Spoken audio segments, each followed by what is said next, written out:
All right, guys, we back, and I want to welcome everybody for part 2 of our tournament.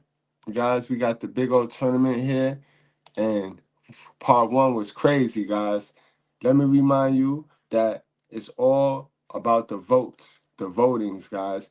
We took over 1,000 MCs and entertained and people in the music, and we put them in a NCAA bracket style tournament, and we had people vote, and as they vote, we eliminate the people. So, you know what I mean? Let's get straight on into it, man. Y'all know what it is. And if you need to see part 1, go check out the channel, and you'll get all of the instructions and all that information. But everybody that's here today, they done seen part 1. So let's get started.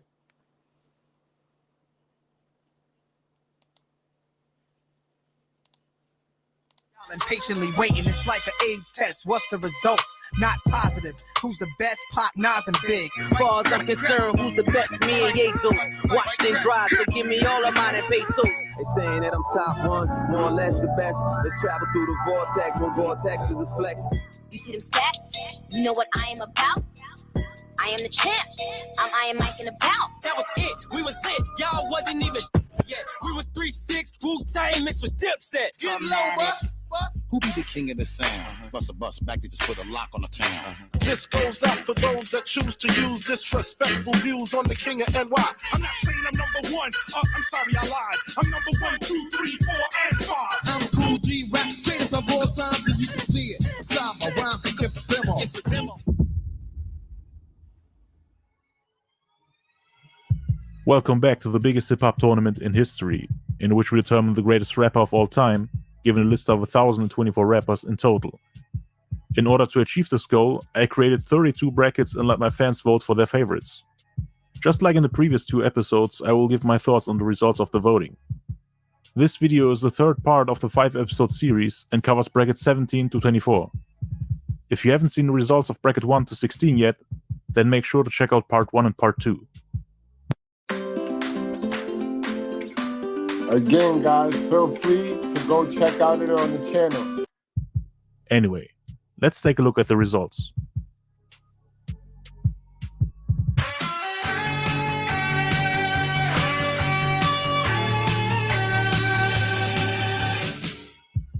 Bracket 17.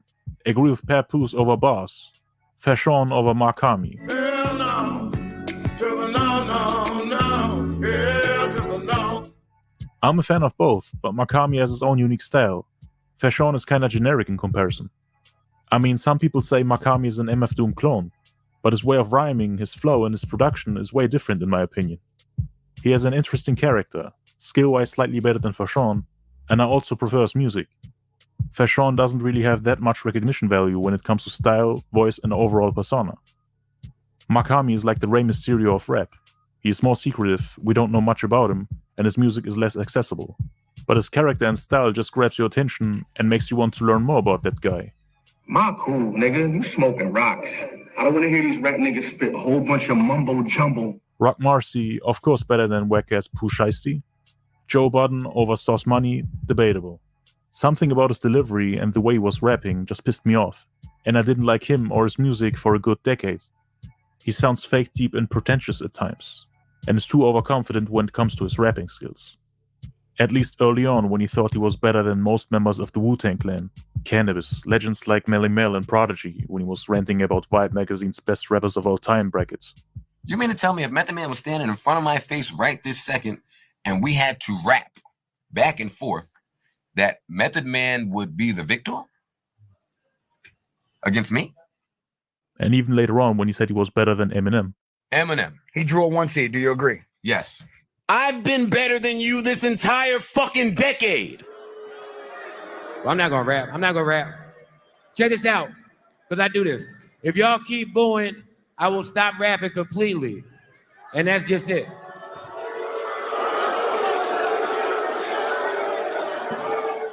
Man, really, name me 3 Joe Button songs. Don't worry, I got time, I'll cut the song. Sauce Money was the ghostwriter for a lot of rappers back in the day. Didn't have much of a career, unfortunately, but his rapping skills were always on point. I would say on the same level as Joe Budden. For people that don't know hip-hop, for idiots like him who do not know hip hop. DJ Paul from 3 6 Mafia over Lakim Shabazz. I can agree when we're talking about catalog and overall impacts, but skill-wise I would definitely disagree. Gift of Gab from Black Alicious over whack-ass Playboy Cardi clone Code Cheese. Can't disagree. Freeway also better than Camouflage. OG Rappin' Forte far better than whack-ass Kid Boo. Pioneer Grandmaster Cares over Sofago, of course. Take Off from the Migos over Lady of Rage.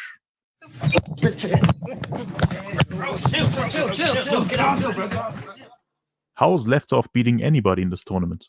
I ain't left off Bad and Bougie. You think I'm left off Bad and Bougie? Say again? You say I'm left off Bad and Bougie? What you say? You say I'm left off Bad and Bougie? Yeah.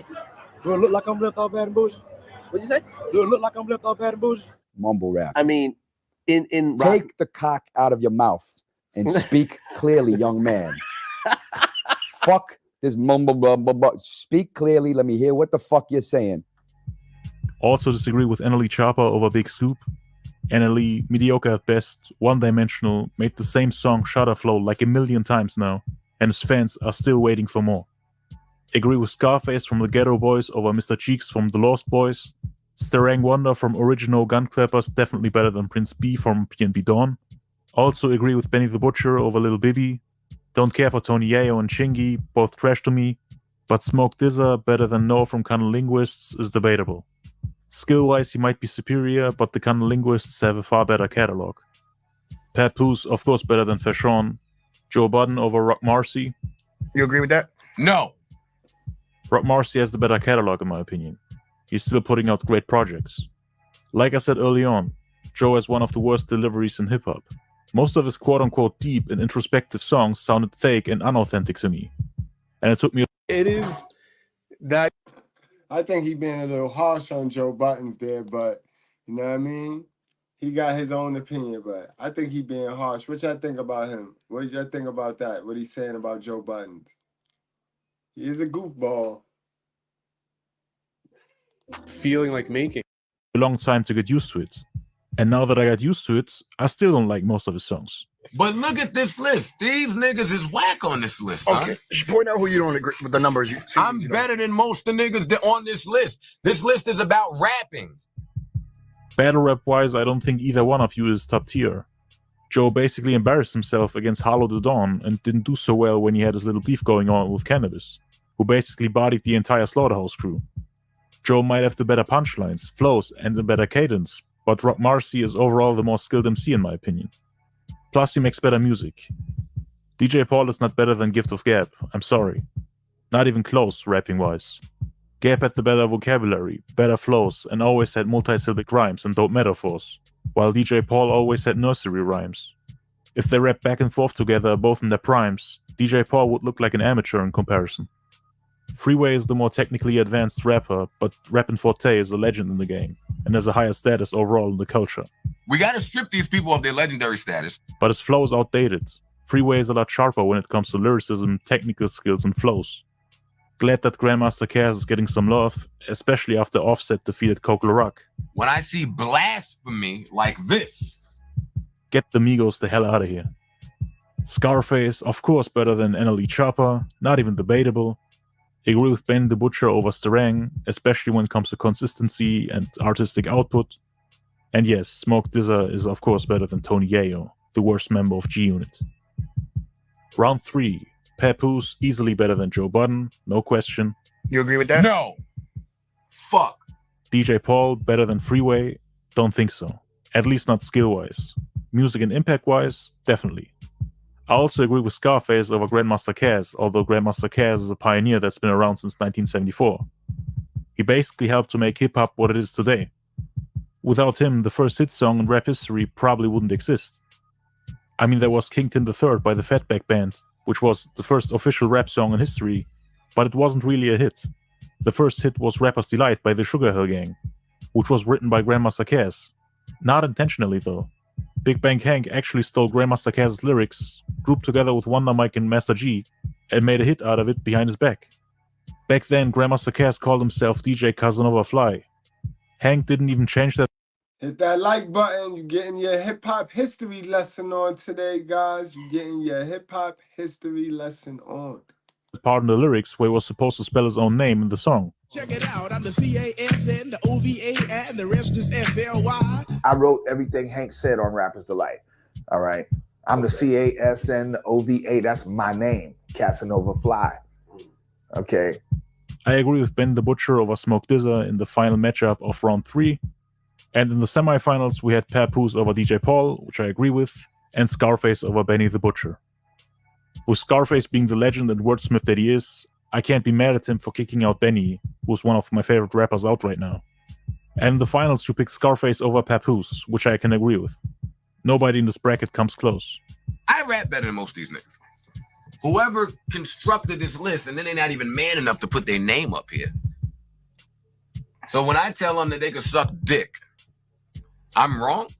Papoose made it to the top 64, and Scarface to the top 32.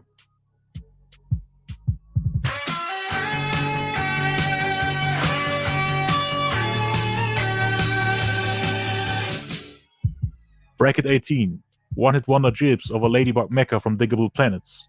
Definitely disagree with this one. Diggable Planets was one of the best hip-hop groups ever. What has Jibs done for hip-hop aside from Chain Hang Low, which is not even worth mentioning? Agree with King Lowe's over Clef Dollars from Ill Biscuits. Busta Rhymes easily better than whack-ass Lil Twist. Lunch Money Lewis and Kamaya are both trash to me, so I don't care about them. But I agree with Warren G over AMG. Also with Ed OG over Key Gluck. Action Bronson definitely better than Dreezy. But then you pick Casanova the Dawn, who's basically another Tupac clone, or a Walmart version of a Tupac clone, I should say, who came out years after Pac passed, rapping as the quote-unquote reincarnation of Machiavelli, basically trying to mimic his flow, voice, delivery, his cadence, and more or less the subject matter. And then people created conspiracy theories about him actually being Pac who faked his death, to rap under a new alias. I actually called him one of the worst rappers of all time at one point. Michi is far more talented, and at least he's original. Agree with Havoc from Mobb Deep over Chinks, Lil Uzi Vert over Murder Mook.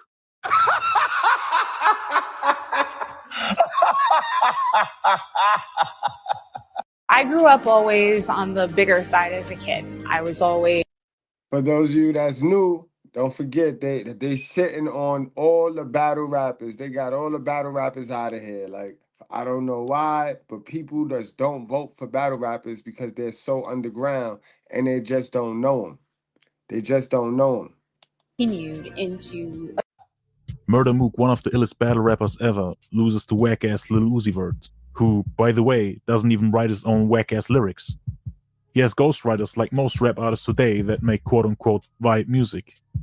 Lil Uzi Vert's ghostwriters have the second smallest vocabulary in all of hip-hop.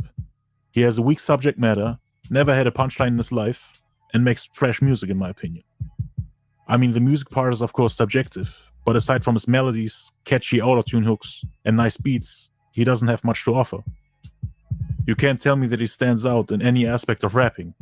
In the positive way, I mean. When he's standing face to face with the real lyricist, what is he gonna do? Sing? You're trying to tell me that he can out-rap this man right here? Pardon me for being type hurt when I did the site search. You questioning my worth. If you want to fight first, then let's get it. Knife work. Get ripped like a tight shirt. When you stretching it, pipe burst, nigga. You light work like electricians. Take your hands off your hip, nigga. Listen. Everybody wanna be who? Yeah, wait, Yellow Uzi, like your girlfriend, my Gucci. Yeah, wait, fuck her right up in the coochie, like yeah, walk around diamonds on me, like what? My whole gang bring the drama to your doorstep. Can't take losses, the costs get offset. 3-piece suit in a box, looking all fresh. Next step, gotta get the revving like a Corvette. Running through all of these groupies, yeah. I might just put my yeah, right in their coochie, like yeah. I feel like Boozy with all of this coochie, all of these diamonds and diamonds, yeah. All of these diamonds, they dancing. These niggas is whack on this list, huh? This list is about rapping. This list is not the best artist. No, it's the best rapper. This is not who has the most hits, who has the most money. This is not about who sells the most. This is about rapping, no? So you don't write your own lyrics, have the second smallest vocabulary in hip-hop, no technical skills, no punchlines, weak flows, no lyrical diversity, weak storytelling, nothing that makes you stand out in terms of rapping skills, but you can sing. That's your argument. Exactly, nigga. I'm confused, yo. INS the Rebel, far better than Shy Glizzy, Flat Earth conspiracy theorist and pop rapping cornball B.O.B. is not better than C Murder. Fuck out of here. Agree with Steel from Smith & Wesson over Prince Marky D from the Fat Boys. Biggie over No Hit Wonder Hitman is kinda obvious. And I'm glad that DJ Hollywood is getting his flowers. We're lucky that Lil Yachty doesn't have a cult-like fanbase like Playboi Carti, Lil Uzi Vert, or Young Thug. Or else my old ass would have to worry about him beating the Notorious B.I.G. in the next round. Not even joking, something similar to this will happen in part 4 of this tournament. Overrated. But yeah, Lil Yachty is the definition of whack. If you Google the term whack rapper, first thing that will pop up is a picture of him and 50 rappers that look and sound similar. Agree with DaBaby over Duke Deuce, and that was it for the first round. In the second round, I agree with all of your picks. King Los over Jibs, Busta Rhymes far better than Lunch Money Lewis, Warren G, music and impact-wise better than Edo G, Action Bronson far better than Cousin Over the Dawn, Havoc from Mobb Deep better than Lil Uzi Vert, Alhamdulillah. Inspector Deck definitely better than B.O.B., same with Biggie and Steel, and the last one is debatable. DaBaby is mediocre at best at rapping, very generic and one-dimensional in terms of flow, subject matter, and style. DJ Hollywood is one of the first MCs in the game and has a far higher status and impact on the genre than DaBaby. But skill-wise, he was mediocre, I would say. The lyrical complexity in the 70s isn't comparable to anything after 1987, when OGs like Rakim revolutionized the game. So DaBaby could technically out-rap him, even though his lyrics are somewhere between trash and mediocre for today's standards. I just want people to respect the high-level rap ability. For sure. Don't get it twisted, you know what I'm saying? I like to turn people up. I like to make people feel good, but at the same time, you're going to have to go get Kendrick Lamar, J. Cole, for me, Nas, Jay-Z. No, nigga. No. Quarterfinals. Busta Rhymes definitely better than King Los. Warren G in terms of impact, importance, and music definitely superior to Action Bronson, but lyrically he's not quite on his level. You can never fuck with my pen, my nigga. My sword, my blade, whatever you want to call it, I'm too nasty for you. This is why the fuck you look up to me. It sound like me. I know many people accuse Action Bronson of biting Ghostface Killer's rapping style, flow, and his voice is also very similar, but you can't deny that he can Sold 1 million. Boy can't rap though. I ain't gonna hold you. Boy can't rap, but it's no stealing, y'all. It's no stealing. This new school got way too cool and smooth with stealing. come up with some clever lines and stories compared to Warren G, who's much more laid back and smooth with his rhymes and flows. Havoc better than INS is debatable. I think as far as rapping skills and lyricism goes, Deck is far better. His pen game is definitely underrated. This man never had a whack verse. You can argue about who made the better music, Wu-Tang or Mobb Deep, both top 10 rap groups of all time in my opinion. I actually did a video on that which you can check out if you want. But Havoc's contributions to Mobb Deep surpassed that of Dex for the Wu-Tang Clan. Part of a reason for that is of course that Havoc is also a producer. But we don't care about producing here, we only care about rapping. Another argument for Havoc's contributions is of course the fact that he was part of a duo, and Deck was a member of a supergroup of 10 top-tier lyricists. Deck didn't get to rap on every song of the group, while Prodigy and Havoc were going back and forth together on most of their songs in their catalog. This might also be an argument for the overall impact. Not many people can name every single member of the Wu-Tang Clan, but I think it's more likely that people can name the members of Mobb Deep. As a group overall, I would say Wu-Tang has the bigger impact. So yeah, in terms of skills, Inspector Deck, of course. In terms of impact, just for being part of the more impactful group, also Inspector Deck. In terms of music, it's of course debatable. I love both and wouldn't pick one over the other in terms of catalog. Biggie over DaBaby is self-explanatory. I agree with Busta over Warren G and Biggie over Havoc. And of course Biggie also won the finals. So Busta made it to the top 64 and Biggie to the top 32. Plats, baby, straight plats, homie. Baby, baby.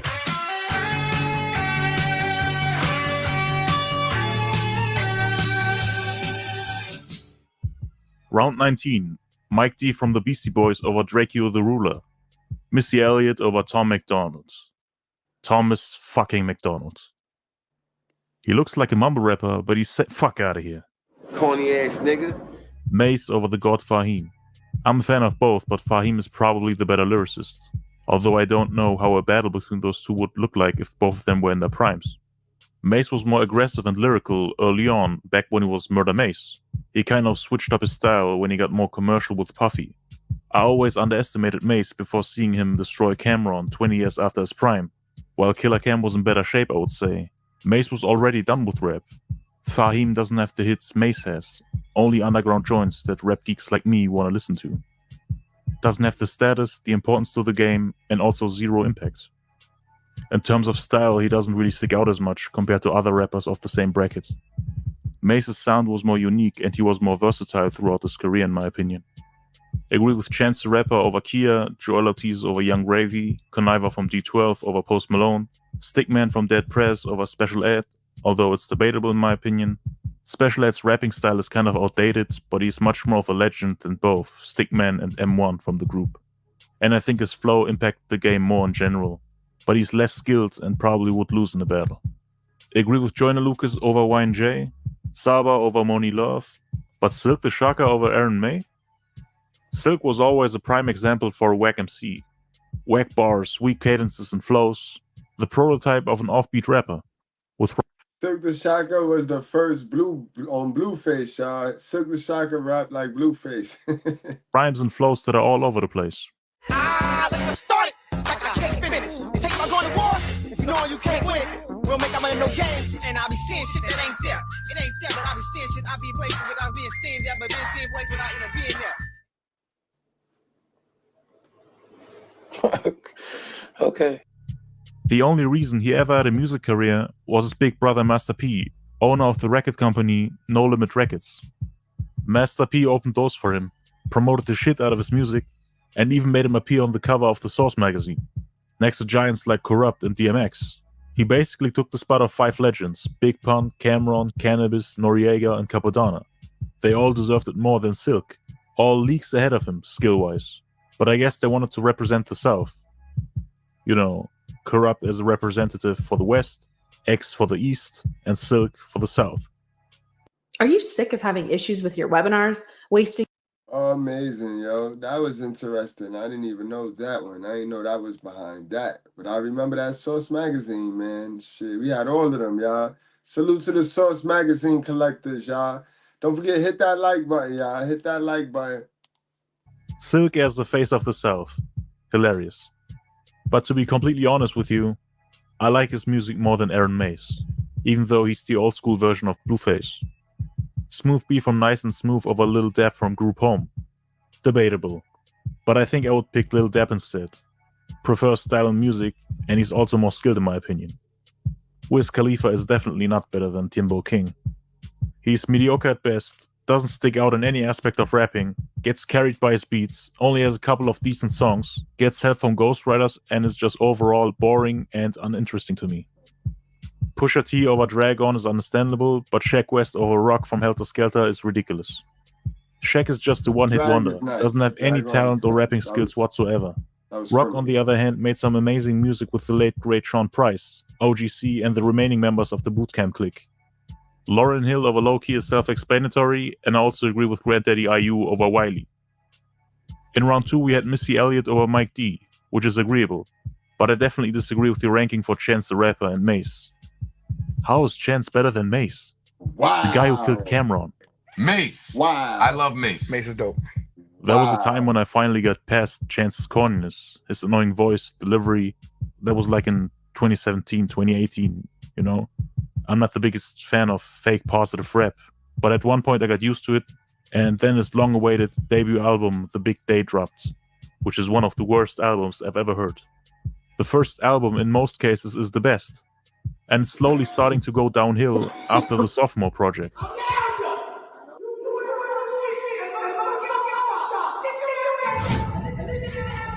At the end of the day, Chance was there just to be a friend. I met Kanye West. I'm going to fail. I doubt that he can make a comeback. I just can't ignore his annoying voice and his corniness anymore. It got back on my nerves again.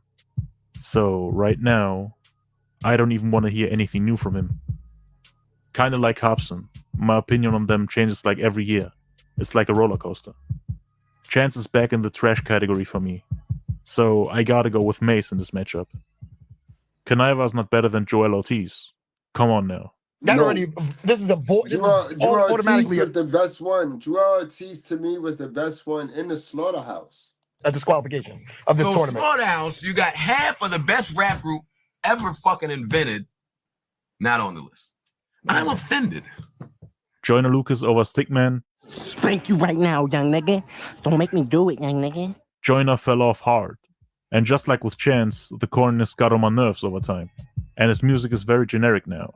Like every song sounds the same and touches on the same subjects. I mean, it was always generic, but now it's getting repetitive. No diversity at all. And his personality is just boring. He's also a sellout. At first he was a lyrical miracle dude that disses every trap rapper on their own beats.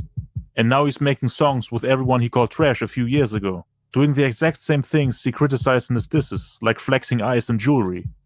Dead prayers all day. Fuck out of here, Joyner. Saba, of course, better than Silk the Shocker, but disagree with Wiz Khalifa over Smooth B. Like I said earlier, Wiz Khalifa has no strengths. He's just mediocre at everything. His career was over once his beats worsened. Smooth B is a legend, a far better MC in my opinion. Pusha T over Shaq West, of course, and also agree with Lauryn Hill over Granddaddy IU. Round 3. Missy Elliott definitely better than Chance. Joyner. Joyner also better than Conniva. Oh, come on now. I hope you're not trying to sabotage this tournament. How is Wiz Khalifa in the semifinals? Are you kidding me? Saba is a far better lyricist and rapper in general. Fuck out of here. Hell no. To the no, no, no. Hell to the no. Hell to the no. Semifinals. Joyner over Missy Elliott. Bitch ass nigga, pussy boy, nigga. He doesn't come close to her in terms of catalog, hits, style, impact, originality. Here's the ugly truth. If you knew you couldn't fail, It's crazy. There's something about the boy Joyner that the young folks like. Something about him that they like. They like the boy. You can't take that away. And diversity. Her music has aged like fine wine for me. I don't go back to a single Joyner Lucas song in 2022. Every music video she did back in the day was iconic. Joyner's videos look all the same to me. Just like his songs, painfully generic. Got sick of it real quick. Loved Missy's unique style, even when I was a kid. I basically grew up with her music. You know, DMX, Eminem, Ludacris, Missy Elliott, 50 Cent, and later on The Game. That was my era. I think she had quite an impact on the game since then. Not only for female rappers, but also for male artists like Ski Master Slump God, who reused one of her beats at one point. Her beats were fantastic back in the day. Timbaland did an amazing job production-wise. Joyner Lucas is now trying his best to be a Walmart version of Lil Baby. This motherfucker has no creativity at all. Missy Elliott has everything. Style, flow, originality, a dope catalog, impact. Basically everything Joyner Lucas lacks. The whole package. Glad that Lauryn Hill finally managed to eliminate Wiz Khalifa after 4 rounds. This man managed to defeat 3 rappers on his way up. Unbelievable. And I'm more than happy that she won in the finals. Sad that we didn't see Pusha T or Missy Elliott in this round. This is crazy. Joyner somehow made it to the top 64, and Lauryn Hill to the top 32 brackets.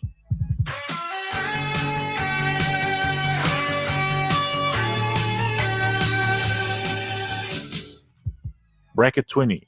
Agree with Young MC over Kangol Kid from UTFO. Dougie Fresh over King Sun. Not in terms of lyricism, flow, and technical skills, but in terms of impact on hip-hop, what he has done for the culture, and his overall influence, specifically on the 5th element or the 5th creative outlet of hip-hop, which is beatboxing.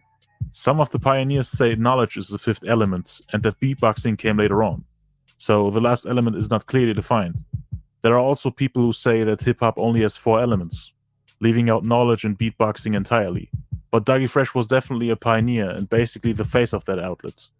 I love his overall style and how he could go back and forth between rapping and beatboxing, most notably on the song The Show with the king of storytelling, Slick Rick. Later on in his career, he switched up his flow and style and became more lyrical, as he was turning more and more into a hardcore hip-hop artist. If we're strictly talking about rapping skills and battling, then King Sun would be my pick. Beatboxing is its own art form within the culture, so I don't know if I should give bonus points for being able to do both at the same time, when this tournament is only about rapping. But in almost every other category that doesn't revolve around lyricism and technical skills, I favor Dougie Fresh. Agree with Lil TJ over Toby Lou, although I'm not a fan of either one of them. Disagree with Big Ox from the Slee Stacks over pioneer and godfather of rap, Spoonie G. Black Poet, of course, better than 22Gs. Locksmith leaks ahead of Wack MC Lil Keat. Afu Ra over King ISO, but I disagree with Childish Gambino over Tone Deaf. Tone Deaf is a better lyricist, has better flows and more technical skills, but both are more on the corny side for me. I can't listen to them on a regular basis, and only a selected few songs. Blastmaster KRS-One over Jay Huss. Grand Pooba from Brand Nubian, of course better than Viper, who is kind of a meme rapper with the weirdest fanbase ever. They are almost like a religious cult. They all know that he's trash and that he has little to no rapping skills, but they claim the opposite and try to be edgy. It's trash and that's why I like it type fans. Online they try to convince everybody that he's the greatest rapper of all time. They write nerdy 10-paragraph essays to convince you that your opinion is wrong. Nothing better to do than to troll random people on the web for a few hours every day. It all started as a joke, I think, just like with Lil B. And now we don't even know if they're serious or not.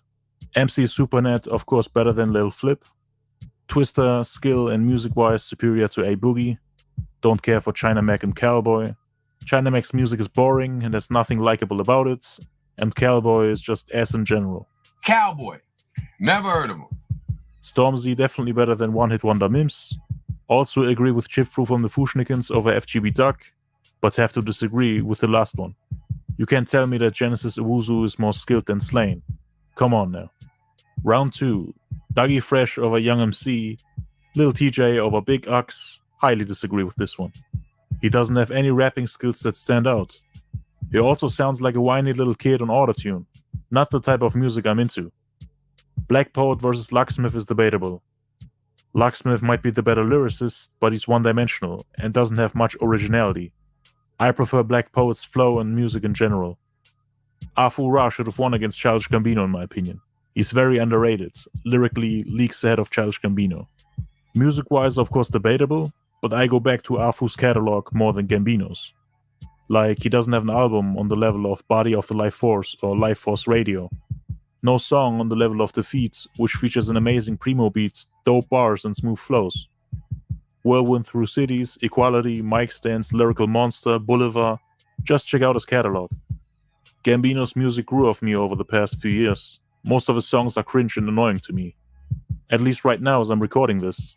There was a time when I enjoyed his songs. Maybe in a month or so I might change my mind on him again. Just like with Chance, my opinion on him never stays the same. KRS versus Pooba, have to go with Chris. Grand Pooba and Brand Nubian are phenomenal though. Financial giants and banks thought you wouldn't notice, but the rollout of the spot BTC ETFs signaled the rise of the... They agree with Twister, the king of chopper style rap, over MC Supernet, the king of freestyling. Stormzy, of course, better than Whack-Ass Cowboy, and Chip Fu is far more skilled than Genesis Owusu. Quarterfinals. I actually agreed with all of your picks in this round. Dougie Fresh over Lil TJ, Childish Gambino artistically better than Locksmith, KRS-One over Twister, and the last one is of course debatable, but I feel like the music of the Fushnikins didn't age as well as most of the records from their era. Their style is a little dated. Stormzy, on the other hand, will continue to influence more generations, at least in the UK. So we have to give this round to him. Semi-finals. Childish Gambino is the better lyricist compared to Dougie Fresh, who, like I said, is the pioneer of 20th century American beatboxing. His pen game is not really groundbreaking or game-changing, neither is Gambino's, but Dougie Fresh is definitely a few levels above him in terms of hierarchy in hip-hop. He's definitely more important to the culture. Gambino's music isn't for everybody, but I would agree that he's the more technically advanced MC. So when it comes to just rapping alone, I would agree. Childish Gambino is indeed the better rapper. I still prefer Dougie Fresh's music though. But I'm 98 years old, so whatever. KRS-One beating Stormzy needs no explanation. And of course, you also won the finals. Gambino's not on the level of KRS-One, in no aspect of rapping. But he at least made it to the top 64, and KRS to the top 32.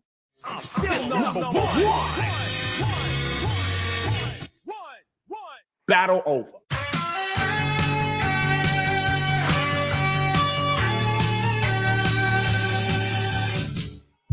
In round 21, we had Prodigy from Mobb Deep against Jay Spencer. I'm a fan of both, but Prodigy is one of the greatest ever. So let's give this round to him. Disagree with Chica over Charlie Baltimore. Her music is just bland, generic, and boring in my opinion.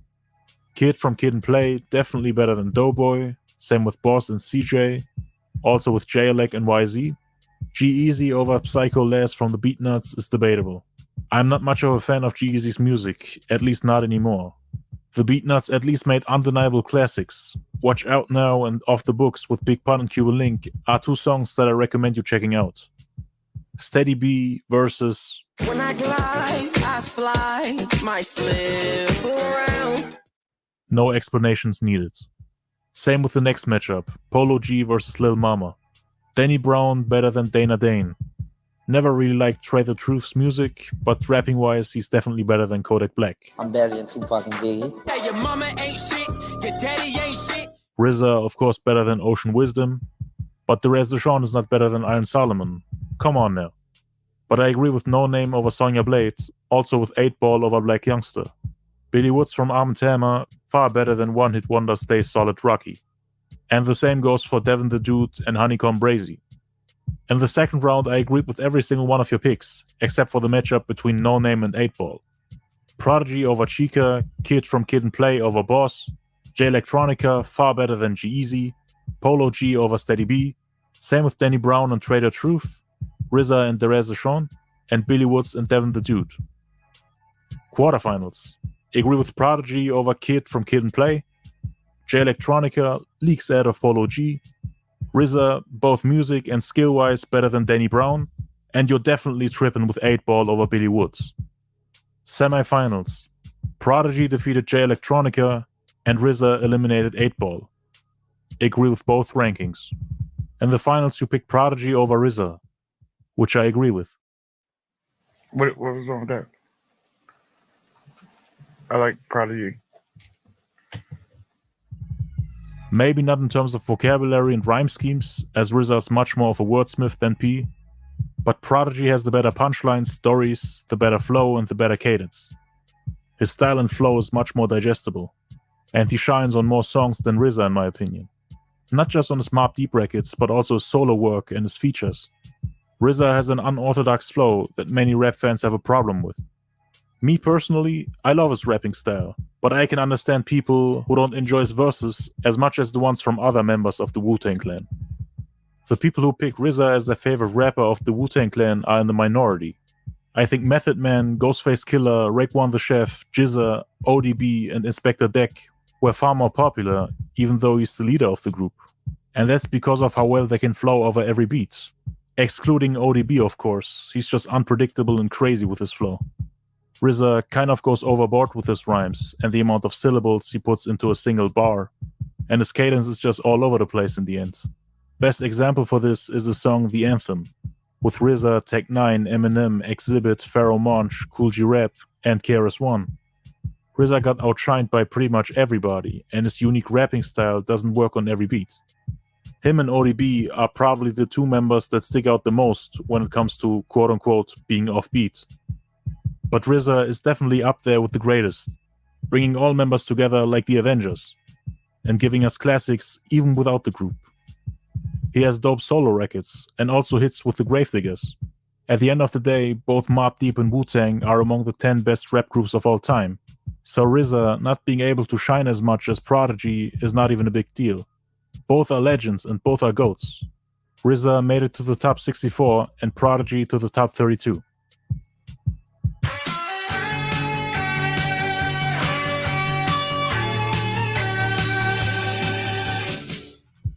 Bracket 22. Yaki Gaddafi from the Outlaws over One Hit Wonder T-Wayne. Sway Lee from Ray Shremmerd better than Mercules. Definitely disagree with this one. I'm not a fan of either one of them. Mercules is kind of corny to me, and his music is not my cup of tea. Sway Lee isn't any better. I don't bump a single Sway Lee song. But in a rapping contest, I would put my money on Mercules. Didn't really know what I wanted out of life early on. Over the years, have really learned about what I... Yeah. Kool G Rap, far better than Black Haze, who's one of those Tupac copycats that mimic Pac's flow to be part of the whole controversy surrounding his death. He basically tried to fool little kids like me a few decades back to make them believe that Park actually survived the drive-by shooting and that he's just rapping under a new alias somewhere safe from the feds. G-Rap is one of the goats of this culture, so Black Case is not much of a competition. Percy P, far better than Gorilla Zoe. Also agree with K-Rino beating Collaborate, but then you put whack-ass Waka Flocka Flame over Prince Po from Organized Confusion. Now, I'm assuming that you guys didn't know who Prince Po is, so I'm not gonna roast you for that. But Waka Flocka Flame was one of the worst rappers of his era, and now he fell off. So he's even worse than before. He even admitted himself that he's whack. I was a whack rapper. Like, I knew I was whack, but I was real. See what I'm saying? My realness overcame my whackness. I'm a whack rapper compared to the people I look up to. Let's be real. If me, Nas, and KRS want to get on the track, who's going to have the wackest verse? But if they get on an 808 beat, I'm going to annihilate them. That's when a whack rapper wins. You're not that guy, pal. Trust me. You're not that guy. MIA. She might be the more polarizing artist, but she ain't out-rapping anybody. Come on now. Common Sense far better than Lucky, same with King T and Dino. Flavor Flav from Public Enemy over One Hit Wonder Designer. Nicki Minaj, as much as I dislike her and 99% of her catalog, is indeed more skilled than MJG. Took me almost a decade to appreciate about 1% of her catalog. Overall, not my cup of tea, but I've praised her a few times in the past couple of years for dropping like a handful of listenable songs. She has like 3 styles of rapping. The first one is the annoying and naggy Barbie girl that raps with a high-pitched voice. The second one revolves more around singing with autotune. And the third one is when she's trying to sound tough, like a gangster. I can't stand any of those styles. And the delivery is terrible too, along with the subject matter. Agree with Shad over Nino Man. Kevin Gates versus Gil the Kid is debatable. I personally think Kevin's music is garbage and very generic. Mediocre at best lyricism. Yo, you can't. This is not fair because Gilly wrote Wayne, and Wayne is in the Wayne is in the 32, top 32. So how can that be? How could that be true, y'all? That's not even right. Kevin Gates. And boring, repetitive, and one-dimensional song concepts. Gilly the Kid's music is also not my cup of tea. But lyrically, he's superior to Kevin Gates. He also ghost wrote for Lil Wayne at one point. More about this in part 2 of the tournament. Wise Intelligent from the Poor Righteous Teachers, definitely better than Corey Guns. Same with Eve and BK the Ruler. And Redman beating Bally Baby shouldn't be a surprise either. Anyway, round 2. Gaddafi from the Outlaws versus Sway Lee. Of course I will go with Gaddafi. I'm also fine with Cool G-Rap over Percy P, but Waka Flocka Flame defeating K-Rino is laughable. K-Rino is a lyrical beast. Who the hell is Waka Flocka Flame? Agree with Carmen over MIA. Flavor Flav beating King T?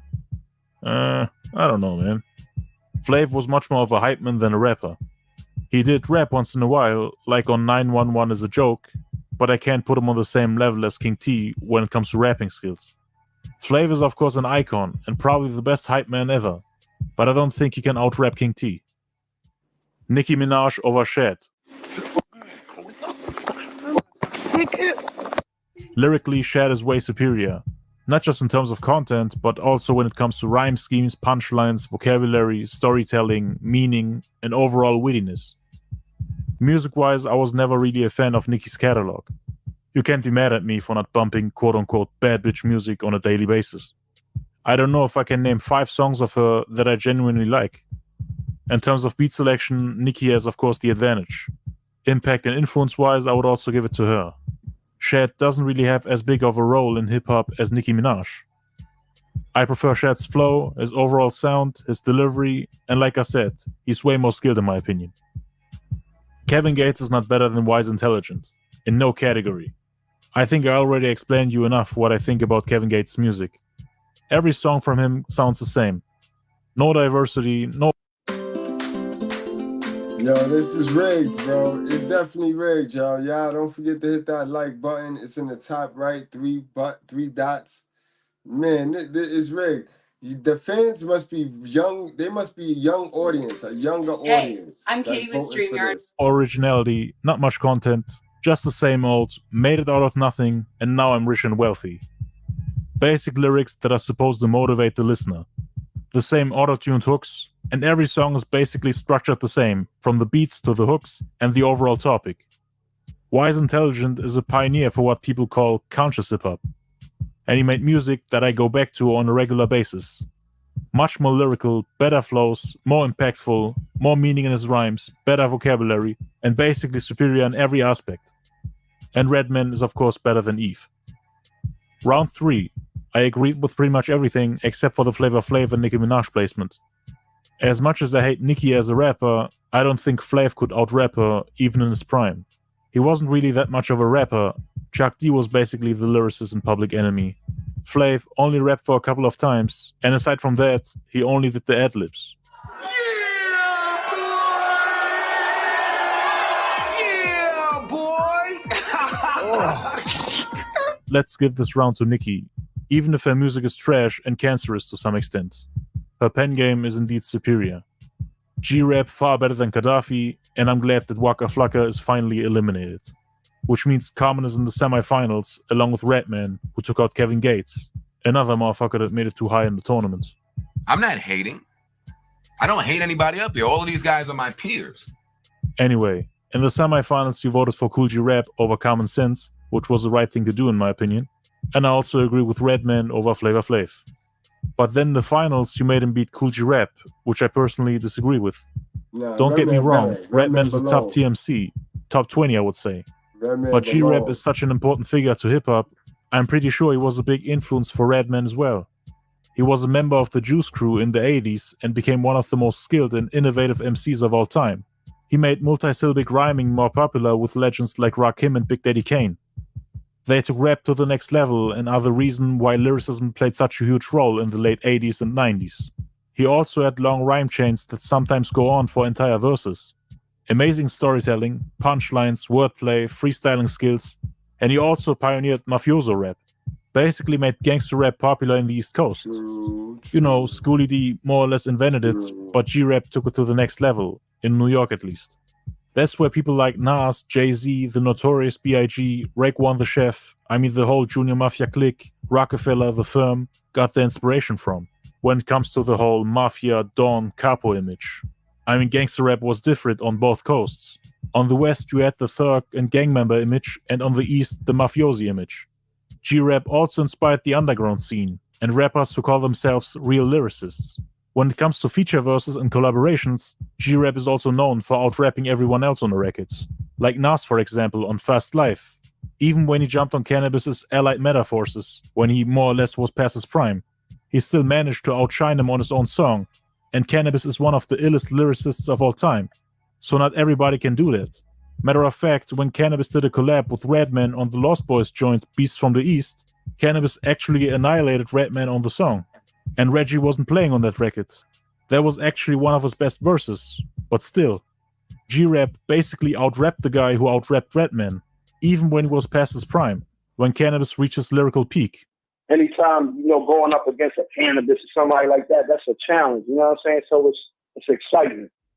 G-Rap and Cannabis bodied a long list of rappers. Those two are basically at the top of the food chain when it comes to collaboration verses. Music-wise, it's of course debatable. I love G-Rap's catalog to the same degree as I love Reggie Noble's catalog. Not having G-Rap in the top 10 or top 15 is unthinkable for me. You might as well call him the GOAT. G-Rap in his prime could probably crush any MC. It's sad that he only made it to the top 64, but at least we have Redman in the top 32. LegalZoom makes it simple to start an LLC in I'm with you on that one. Hey, I'm with you on that one. Ain't nobody. I ain't see it happen. They tried to do the LL. They made LL. You know what I mean? They forced that LL to win. You know what I mean? Shit. But I didn't see it. We ain't see it.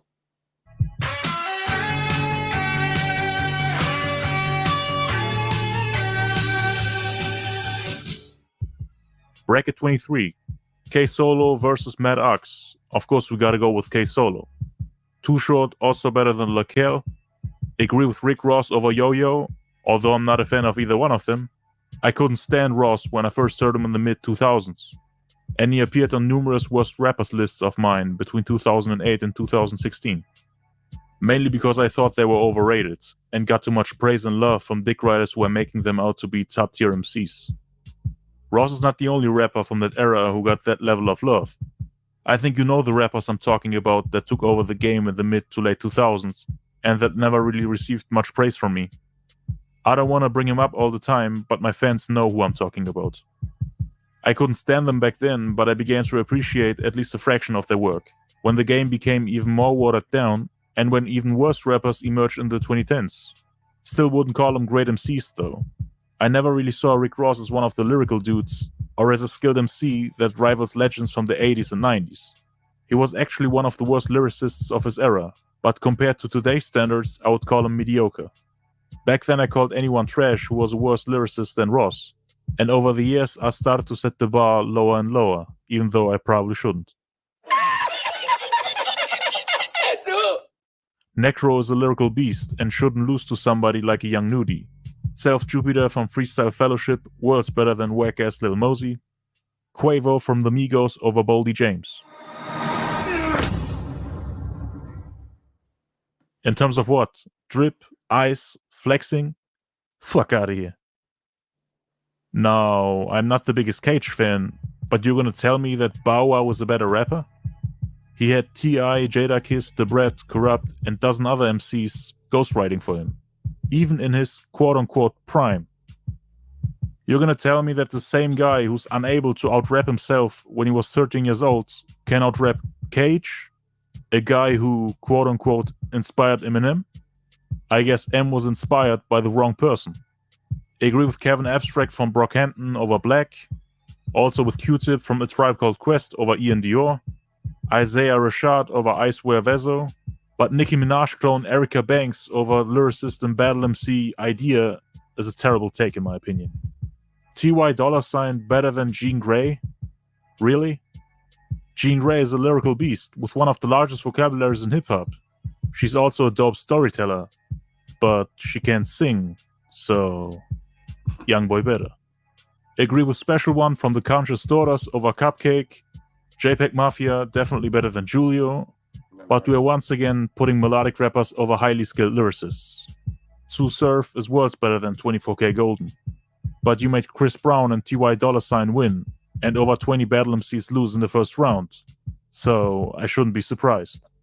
We really don't care about rapping skills anymore, do we? All you need is beats, melodies, and catchy hooks, and you're already a top-tier rapper of this generation. Sue Surf would make mincemeat out of him if they ever competed. Shaquille O'Neal, as some of you may know, had a rapping career in the 90s. Wasn't the most skilled rapper, but he did have some great songs. Afro Man is kind of like Biz Markie, a joke rapper. I think Shaquille might be a little better, but mainly because Afro Man's jokes get boring real quick. Round 2. Too Short over K Solo. Debatable. Too Short has definitely more hits and more of an impact. He was one of the first rappers on the West Coast. But K Solo is the overall more skilled MC in my opinion. When it comes to flows, rhyme schemes, energy, punchlines, and just raw rhymes in general. I agree with Rick Ross over Young Nudie, but Quavo is once again beating rappers that would turn him to Swiss cheese in a battle. Nah, you don't want no drummer, boy. I eat a nigga ass like an almond joy. I eat a nigga ass like an almond joy. No Diddy, no Diddy. Oh man, no Diddy, man. You've been to one of them Diddy parties. Sheesh. Man, got to be careful what you say. Self Jupiter can wrap circles around this fool. Kevin Abstract definitely better than Bow Wow. Q-Tip is one of the GOATs, so it's not a surprise that he defeated Isaiah Rashad. We finally got rid of Erica Banks. Peggy over Special One is agreeable, and Shaquille O'Neal beating 24K Golden is also good to see. Round 3, Rick Ross over Too Short. Disagree. Mainly because of Too Short's impact, his role in hip-hop, and because I prefer his music. As I said earlier, he was one of the first rappers on the West Coast, rapping since the early 80s. I actually did a video on this, which you should definitely check out. Highly influential, more important to the culture, better music, more authentic and believable lyrics, better style, better delivery, and also more skilled in terms of storytelling. The song The Ghetto is also one of the greatest rap songs of all time. Nothing in Officer Ross's catalog can come close. Glad that Quavo is finally out against Kevin Abstract. Q-Tip beating T.Y. Dollar Sign is also great to see, but Shaquille O'Neal is not better than JPEG Mafia. Peggy's music is not for everybody, especially if you're an old head like me who prefers more traditional sounding rap music like Boom Bap. I don't like most of his music, but he does occasionally drop some cool songs. As long as the beat and the vocals aren't all over the place, which happens all the time with Peggy's music, and as long as he's not experimenting with drugs before or while recording his vocals. His lyrics can be more advanced than Shaq's, not on every song, cause like I said, a lot of his songs are stupid and crazy BS, made for skinny white boys who don't even like traditional sounding rap music. Shaq was never even in the conversation for being one of the greats of this culture. I don't think anyone has him in their top 100. I wouldn't even include him in my top 1000 to be honest.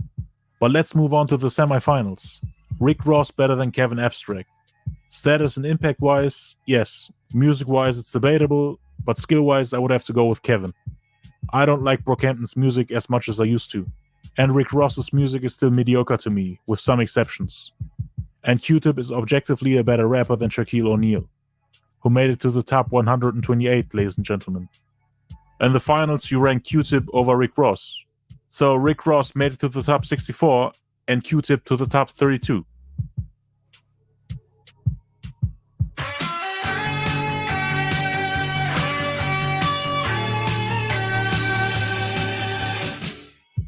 Bracket 24, J. Rue the Damager versus Ill Will. Both great lyricists, but obviously J. Rue has the upper hand when it comes to accomplishments in the genre, status, and of course catalog. He has two classic albums, The Sun Rises in the East and Wrath of the Math. Love his style, his wordplay, his metaphorical stories, and thought-provoking song concepts, like for example on One Day or You Can't Stop the Prophet. Very creative, unique, and diverse. He also battled at one point, but I think it's clear that Ill Will would crush him lyrically. I mean, he dedicated his life to battling. But we know that J. Rue can lyrically defend himself quite well on records. He would most likely produce the better battle record. J. Rue is a legend in the game, who has done more for hip-hop, with a career that lasted over 35 years. Next, Geologic over Cap G. Also agree with Denzel over T-Top, but D-Smoke is not on Conceited's level. He would easily tear him to shreds when they were to compete. Conceited's pen game is just leagues ahead in my opinion. Brother Lin Chung definitely better than Fred Durst from Limp Bizkit. Tim Dog, worlds better than Flo Milli, who's easily the most annoying XXL freshman of all time. Big Psych from the original Thug Life, also better than Almighty J. Jazzo versus Donis, have to go with Jazz, the mentor of Jay-Z, who was a pioneer of the triplet flow. He was basically adding more syllables to each bar while increasing the pace of the flow. And he influenced a lot of lyricists, not just his student Jay-Z, but also the Fushnikins, Das Effects, Bone Thugs and Harmony, Spice One, Twista, and Tech 9. Basically giving birth to the chopper style flow. Now, of course he wasn't the only one doing it, but he rarely gets credit for what he has done for hip-hop. Agree with Sadat X from Brand Nubian over Pastor Troy. Don't know about Maxo Cream and Snow the Products. I don't like either one of them, to be honest. Snow might be the better lyricist, but her music is way worse in my opinion. Way too corny for me to listen to. Maxo Cream's music is very generic and one-dimensional. I know about 100 rappers that sound exactly the same, but I would rather bump his music than Snow the Products. A$AP Rock over Hurricane Chris. Busy B, as much as I respect him for being one of the OGs and pioneers of the genre, was never really a skilled rapper. More like a party MC that would take rhymes from other MCs to rock the crowd, which is ironic because nowadays almost every new rapper gets help from other people. But Busy B was part of one of the most important moments in hip-hop, when he battled MC Kool Mo D from the Treacherous 3. As a father who works full-time, I want to be an example to show them that even that was kind of a turning point for hip-hop, which was basically just disco music back then. Kool Mo D beating him gave birth to the Lyrical MC in 1981. Before that, not everybody was trying to be a lyricist, and it was definitely not easy to go from a 0 to 100 lyrically. It required a lot of practice and skill, and was a long learning process. The era of everybody biting each other, basically the era Busy B represented, was kind of a thing of the past from that point on. And I know what you will say, biting made a comeback. and rappers are once again copying each other in the mainstream to increase their popularity. Rap, quote-unquote, evolves backwards. But Immaculate is basically the most advanced version of that evolution. Busy Bee's style is rusty and can't really compete. Count Bass D has way more material than Nicki D, so I can't understand why I would rank it this way. She was the first female rapper signed to Def Jam. Sad that she only had one album. I think she was pretty dope, music-wise and also lyrically. I would even say that she could beat Count Bass D in a battle. His rapping style and pace is just slower. He almost sounds sleepy, and as if he's just talking over beats. Nicki D was way more aggressive, had more energy, and a far better flow and delivery in my opinion. If we're talking prime against prime, I would probably give this round to Nicki D. Evidence from Dilated Peoples, Worlds Better Than Tokyo's Revenge, Uncommon NASA over Space Ghost Perp, and Nas over One Hit Wonder Young Juck. Round 2, J. Rue the Damager over Geologic, Denzel Curry over D-Smoke, Tim Dog over Brother Lynch Hung, but Big Syke is not better than Jaz-O. Syke was never really a lyricist or an innovator in rap music. Jazz did have a larger impact on the game, and when we're talking about rapping skills and battling, Jaz-O got this in my opinion. I mean, Jazz out-rapped Jay-Z in his prime. I agree with Sadat X from Brand Nubian over Max Supreme. A$AP Rock definitely better than Busy Bee. Evidence, I would say, is also better than Count Bass D. And Nas winning against Uncommon NASA shouldn't be a surprise to anyone. Round 3, disagree with Denzel over J. Rue. J. Rue is the better MC in my opinion, in terms of catalog, creativity, pen game, and impact. Maybe it's just me, but I don't like going back to Denzel's catalog. I find myself not liking the projects the way I used to when they dropped. Nostalgic 64, Zoo, Unlocked, and even his best ones, Taboo and Imperial, there are way more filler songs and skips than I remember it having. And even the hits and the high points of the albums lack replay value. I really hope that changes with his next album. I don't have the same problem with J. Rue's music. It aged like fine wine to me. And I've been listening to it ever since I found out about him a decade and a half ago. I also prefer the production. In terms of technical skills, I would say it's a draw, although Denzel's flow might be a little more advanced. Content and creativity-wise, I might give it to J. Rue though. He plays a lot more with metaphors, complex stories, and deep song concepts, and is just a more advanced writer in my opinion. But Denzel is definitely one of the best of the past 10 years. Anyway, Big Syke is not on the level of Tim Dog rapping-wise. A$AP Rock I would say is indeed better than Sadat X in terms of rapping skills, but I personally prefer Brand Nubian's music. And Nas is of course better than Evidence. Murder game, I leave no evidence. Let's move on to the semifinals. Denzel definitely better than Big Syke, and Nas is overall the better MC compared to A$AP Rock. A$AP Rock has the largest vocabulary in hip-hop, so it's not like Nas is superior in every aspect of rapping. But I think in terms of songwriting, delivery, battling, punchlines, metaphors, storytelling, coming up with creative and one-of-a-kind song concepts, and when it comes to enjoyability overall, Nas takes this round in my opinion. His music is just easier to digest. Sophisticated, but not trying too hard to sound smart. It's not like somebody's reading you a dictionary like with A$AP Rock, who does come off as a lyrical miracle type of rapper who just tries to flex with his vocabulary without having much to say or an interesting story that grabs your attention. This is especially important in live performances. You'll lose your audience if they can't rap along your lyrics and don't understand what you're talking about. Nas also has the better discography, is the better live performer, and in a battle, I would also put my money on him. Don't think that A$AP Rock could drop a diss track that's better than Ether or Don't Body Yourself. A$AP Rock also doesn't have classic hip-hop anthems like Nas does. Most rap fans can't even enjoy his music. It sounds like corny gibberish to most people. So Nas takes this round in my opinion. And you also picked him against Denzel Curry in the finals. Definitely agree with this one. Denzel is not on Nas' level, but he made it to the top 64, and Nas to the top 32.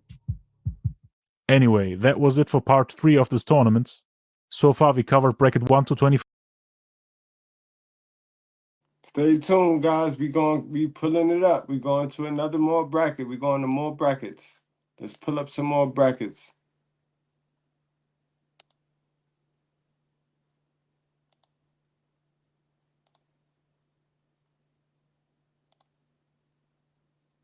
I ain't one of y'all peers. I'm the sum of all fears. Somebody stronger than me. Who that? I'm all ears. Cause I'm a master. Try to diss and I blast her. Any whack MC that steps up is getting blasted. I'm saying that ain't nothing can do me, but in the rap game, all secondary to me. The world's most hated hip hop's elite. You obsolete, you cannot compete. But rappers keep wishing to be in my position. No good and damn well, there ain't no competition. I'm the king and you better respect it. All I need is Beyonce and a Rockefeller necklace. They remind me when they try to have Ali enlisted. If I ever wasn't the greatest, I must have missed it. How when your lyrics weren't written by a stranger? Ooh, I'm the greatest. You just the latest. One of the illest that you ever know. Rock steady, baby. You a stepping stone, smash your foundation and the pebbles. I help the game, it ain't help me. I'm top 5 dead or alive, and that's just off one LP. Forget about your top 5, try and top mine. Take shine like I got my iron in your good. So in the ring, you cannot win. The top 10 become 9 dead if I ever decide to hop in. Welcome back to the biggest hip-hop tournament in history, in which we determine the greatest rapper of all time, given a list of 1,024 rappers in total. In order to achieve this goal, I created 32 brackets and let my fans vote for their favorites. Just like in the previous episodes, I will give my thoughts on the results of the voting. This video is the 4th part of the 5-episode series and covers bracket 25 to 32. If you haven't seen the results of the previous brackets yet, then make sure to check out part 1 to part 3. Anyway, let's take a look at the results.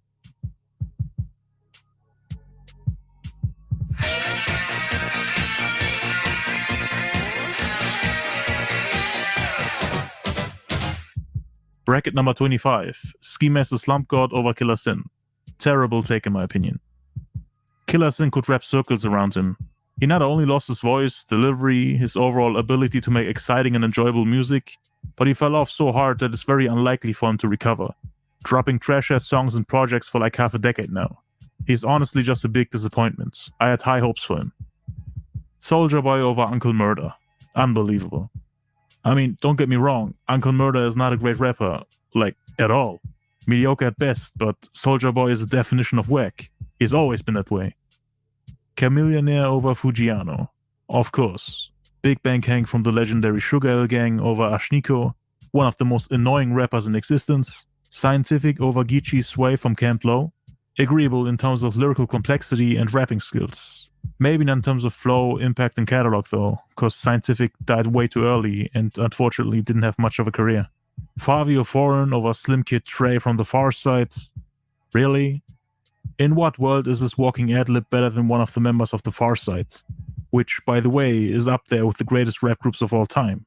While Fabio uses the same flow and sounds the same on every single verse, whether it's on a song or a freestyle. Stepping on weapon. Wrong, big clip, extra long. Bow! You step to me, that means you're stepping wrong. I come in the spot and I read along. I take a perk and I get extra strong. Yeah. Snoop Dogg definitely better than Ahmad, Jaquan, inferior to Hocus 4/5. Chuck D from Public Enemy, of course better than X-Rated.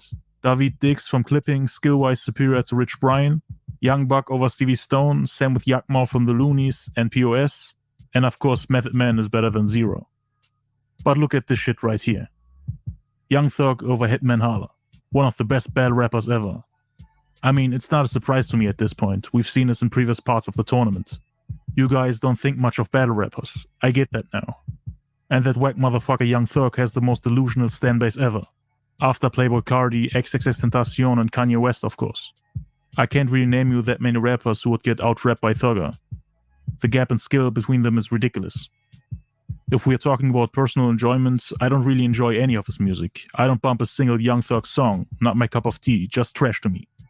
Lyrically, he's like a 2 out of 10 at best. His delivery is a 0, rapping skills are laughable, and his freestyling abilities are embarrassing. I spent house on your bitch, then I let her suck on a little neck. Yeah. On the truth in them motherfucking movement, I know I'm best. Yeah. Are you sick of having issues with your webinars, wasting tons of time on troubleshooting with attendees? There's nothing I can praise him for except maybe creating melodies. Hitman Holla is like an 8.5 out of 10 in terms of rapping skills. Great punchlines, wordplay, delivery. You can see that he has mastered his craft. Of course, not in every aspect, but for what he does, he's a very deadly MC. We're not talking about production, singing with autotune, or mumbling on lean and codeine. We're talking about strictly rapping, grab the mic and kill your opponent either on records or live on stage. If you compare their best verses, it's almost laughable that we're wasting time on this. Brother J from X-Clan, definitely better than Marlon Craft, and rap god Kanye East, of course superior to Troy Ave, aka the New Pac. Nigga, it's the second coming of Tupac. It's a new Pac. I go do shows, nigga. Everything is different, nigga. You said the second coming of Tupac. Nigga, I said the new Pac. The new Pac. I said that's how it feel. Fortnite balls, I'm gay, I like boys. I kidnap autistic kids, little Mosey is watching. Nigga, it's the second coming of Tupac. It's a new Pac. Round 2, Soulja Boy eliminated and Ski Mask the Slump God in the quarterfinals. Chamillionaire, of course, better than Big Bang Hank, who might have been the first lyric biter in rap history. Fabio Foreign, not better than Scientific. Come on now. Only his production is superior, but rapping-wise it's not even debatable. Snoop Dogg, of course, better than Jaquan, same with Chuck D and David Diggs, also with Young Buck and Yuckmouth, and Method Man is of course better than whack-ass Young Thug.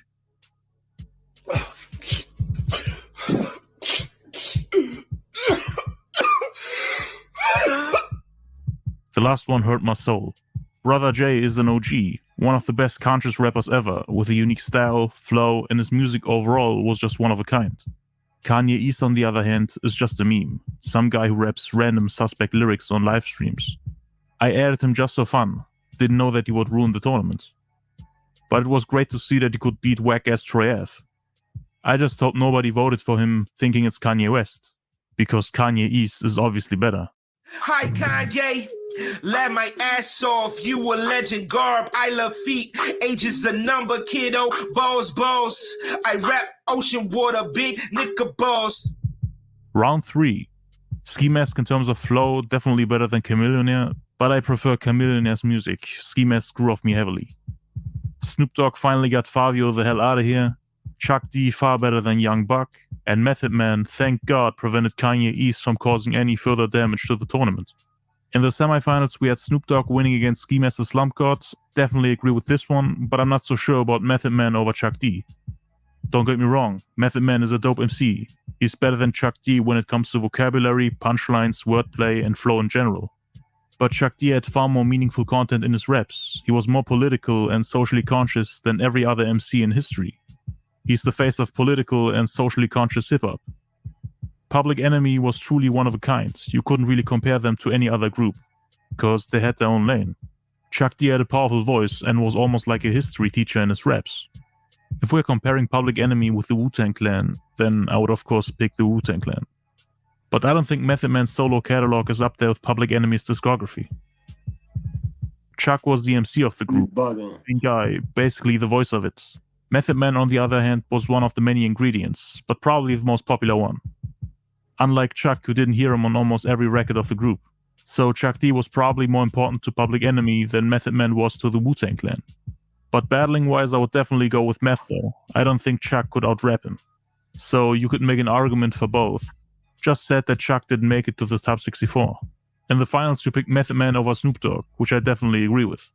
So Snoop is now in the top 64 and Meth in the top 32.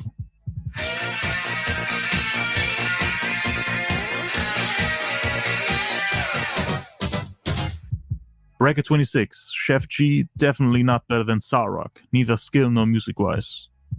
Eric Sermon from EPMD, of course leak set of Babyface Ray. MCA from the Beastie Boys, also better than Sampa the Great. Shine versus Lil Debbie, I mean they're both trash now, but at least Shine made some enjoyable music early on in his career, even though he was trying to sound like Biggie. Young M.A.'s music grew on me over time. Rowdy Rebel, on the other hand, is not my cup of tea. Colt 187 from Above the Law, of course better than Young Dro. Same with Kool Mo D and Unknown P. Lord Infamous from 3-6 Mafia and Schoolie, Merson Not a Wick. Black Thought from the legendary group The Roots, of course worlds better than Wi-Fi's Funeral. Same with Kool Keith from Ultramagnetic MCs and No Cap. But Daddy Mac from Criss Cross should have lost to Illogic. Highly disagree with you on this. Both members of Criss Cross were kids when they started, and were never really taken serious as rappers as they had little to no lyrical ability. Illogic, on the other hand, started off as a freestyle battler. He became a great lyricist who not only impressed with his sophisticated rhyme schemes, but also with his deep and poetic verses. K-Camp is not on the level of Mr. Liv from The Perceptionists. I mean, skill-wise, it's not even close. K-Camp can only make songs about money and women. Mr. Liv, on the other hand, is a lyricist. He can be poetic, spit dope freestyles, and drop hard punchlines. Anyway, agree with Big Sean over RD, don't care for Ace Hood and Masked Wolf, both mediocre and boring to me. And finally we have Pass from De La Soul over Dom Kennedy. Definitely agree here. Round 2, Eric Sermon far better than Chef G, no explanation needed. MCA also better than Shine, but Young M.A. is not better than Colt 187. She can't drop an album on the level of Living Like Hustlers, Black Mafia Life, and Uncle Sam's Curse. Lyrically, she's also a little overrated in my opinion. People think she's one of the best female lyricists. Her rhyme schemes are nursery level at best. But she does have some clever punchlines once in a while. Cool Mo D, definitely better than Lord Infamous. Black Thought, Merce, not even debatable. Same with Cool Keith and Daddy Mac, Big Sean and K Camp, and also with Pass and Ace Hood. Round 3, Eric Sermon versus MCA. This one is debatable, but I think I would pick Eric Sermon. His lyricism is a little more advanced, and his music is slightly better in my opinion. Cool Mo D, of course, better than Young M.A. Black Thought superior to Cool Keith, both catalog and skill-wise. Big Sean over Pass is laughable though. Big Sean's music is generic compared to De La Soul. Sometimes may be good, sometimes may be shit. They played an important role in the evolution of jazz rap and alternative hip-hop, and they also impacted conscious hip-hop. So their lyrics are definitely more meaningful than anything Big Sean has ever put out.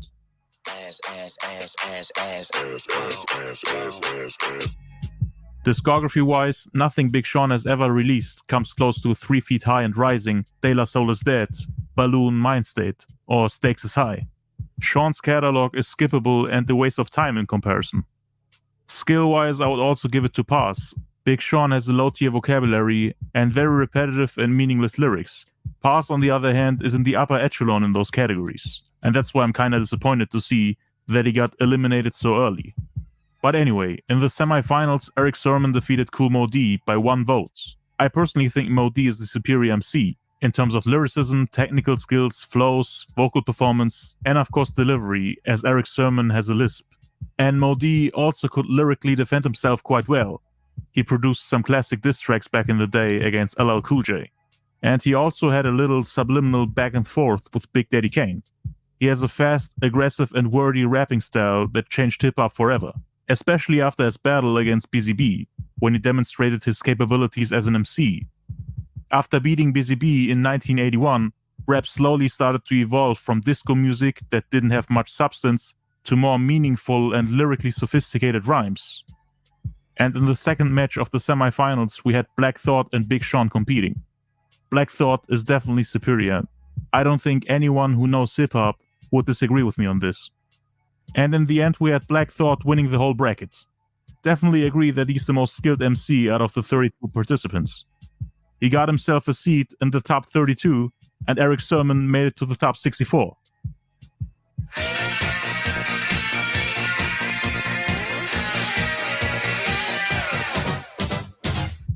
Bracket 27.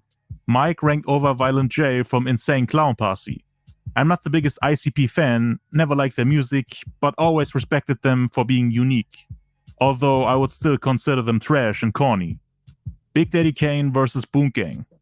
Of course, we're going with Kane.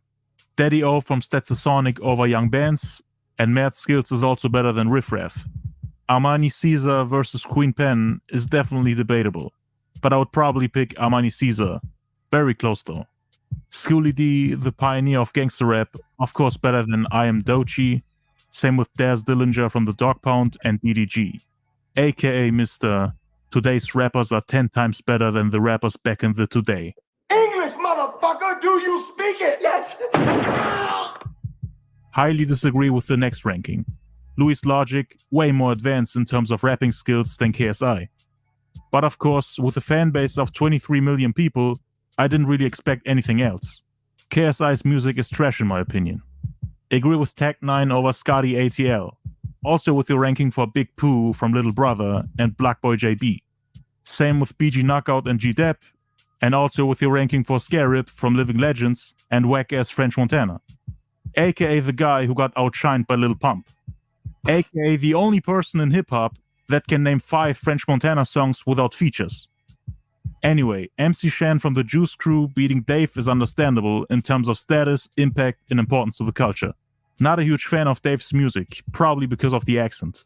MC Shan, on the other hand, is a legend in the game, and was part of the Bridge Wars during the mid to late 80s, which arose from a dispute over the true birthplace of hip-hop. It was a very important rivalry in the culture, and Shan, being part of it, guaranteed him a whole chapter in the metaphorical book of hip-hop. Dave, on the other hand, probably wouldn't even get mentioned. Melly Mel from the Furious 5, worlds better than Diggy Simmons, Capital C's, more skilled than Fat Pat, and Elzai from Slum Village can rap. I've been using Epidemic Sound as my go-to resource for background music and sound effects for the last 6 years. Rap circles around pretty much everybody with the word baby in his name, even though Sada Baby feels like he's a better rapper than Eminem. Round 2, Big Daddy Kane of course takes the W against Mike, Daddy O won against Mad Skills, Schoolie D against Queen Pen, Daz Dillinger against KSI, and Tech 9 against Big Pooh. I agree with all of these rankings, but the last one is debatable. Big Pooh has a lot more content and meaning in his raps compared to the average Tech 9 record that is in most cases centered around syllables and fast flows alone. I personally enjoy Big Pooh's music more, but when we're talking about technical skills and who would win in a battle, I would definitely agree that Tech 9 is superior. BG Knockout versus Scarab is also debatable music-wise, but when it comes to rapping skills, Scarab is far more advanced in my opinion. MC Shan winning against Melly Mel is mind-blowing to me. Mel, for some people, is the greatest rapper of all time, especially for those who have witnessed him in his prime. He's been rapping since 1978 and changed hip-hop forever with the song The Message, which is actually one of the first conscious hip-hop records in history. His raps were ahead of its time. He made anti-drug songs like White Lines and even won rap tournaments at one point. If it wasn't for Melly Mel, hip-hop probably wouldn't have advanced the way it did. MC Shan was important too, but I would say not on the level of Melly Mel. But much respect to both of these legends. Anyway, Capital Steez was not on the level of Elzai. I'm sorry. Steez was great, although not as great as people make him out to be. But Elzai is superior in every aspect of rapping. And his music is also more enjoyable to me. Not just his work with Slum Village, but also his solo stuff. Round 3, agree with Big Daddy Kane over Daddy O. Daz over Schoolie D is debatable. Impact-wise, definitely Schoolie D. Music and skill-wise, probably Daz. Tech 9, definitely better than BG Knockouts. MC Shan over Capital Steez. I would say Steez was probably more advanced in terms of skills, but MC Shan was more important to the culture and also made better music in my opinion. Anyway, in the semifinals we had Big Daddy Kane taking out Daz Dillinger and Tech 9 defeating MC Shan. And in the finals we had Kane defeating Tech 9, which is more than agreeable, meaning Kane is now in the top 32 and Tech 9 in the top 64.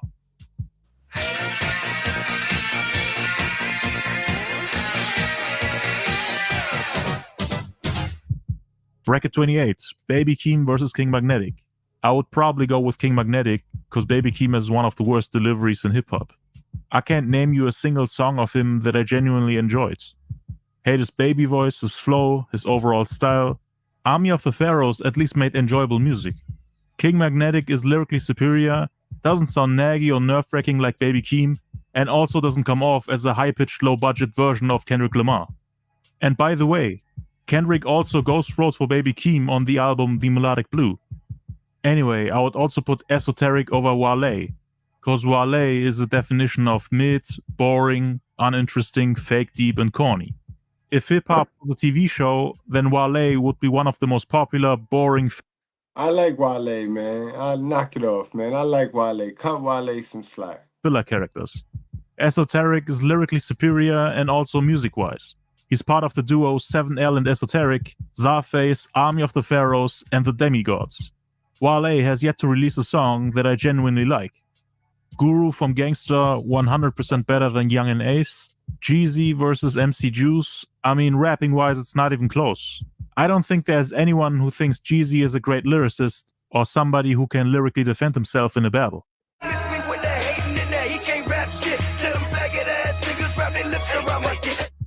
Exactly. His lyrics were plain and generic, and the same also applied to his overall content and song concepts. But of course, music and impact-wise, you have to give it to Jeezy. Even though most of his music is repetitive, he did have some hits. MC Juice, on the other hand, will probably be forgotten about in the next few decades. So yeah, I personally would have picked Mac Mall over Vic Mensa, because Mac Mall made the better music in my opinion. Mac Dre versus Mike from Chaotix. Both made dope music, but Mac Dre is a legend, a very influential figure in Bay Area hip-hop. But he wasn't really known to be a wordsmith or an impressive lyricist. Mike is far superior in that regard, but of course Mac Dre is more important to the culture.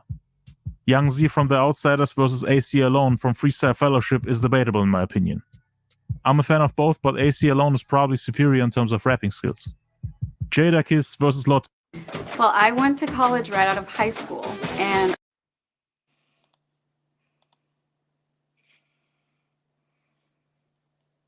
I actually already got a job. Tariq. Of course we gotta go with Jada.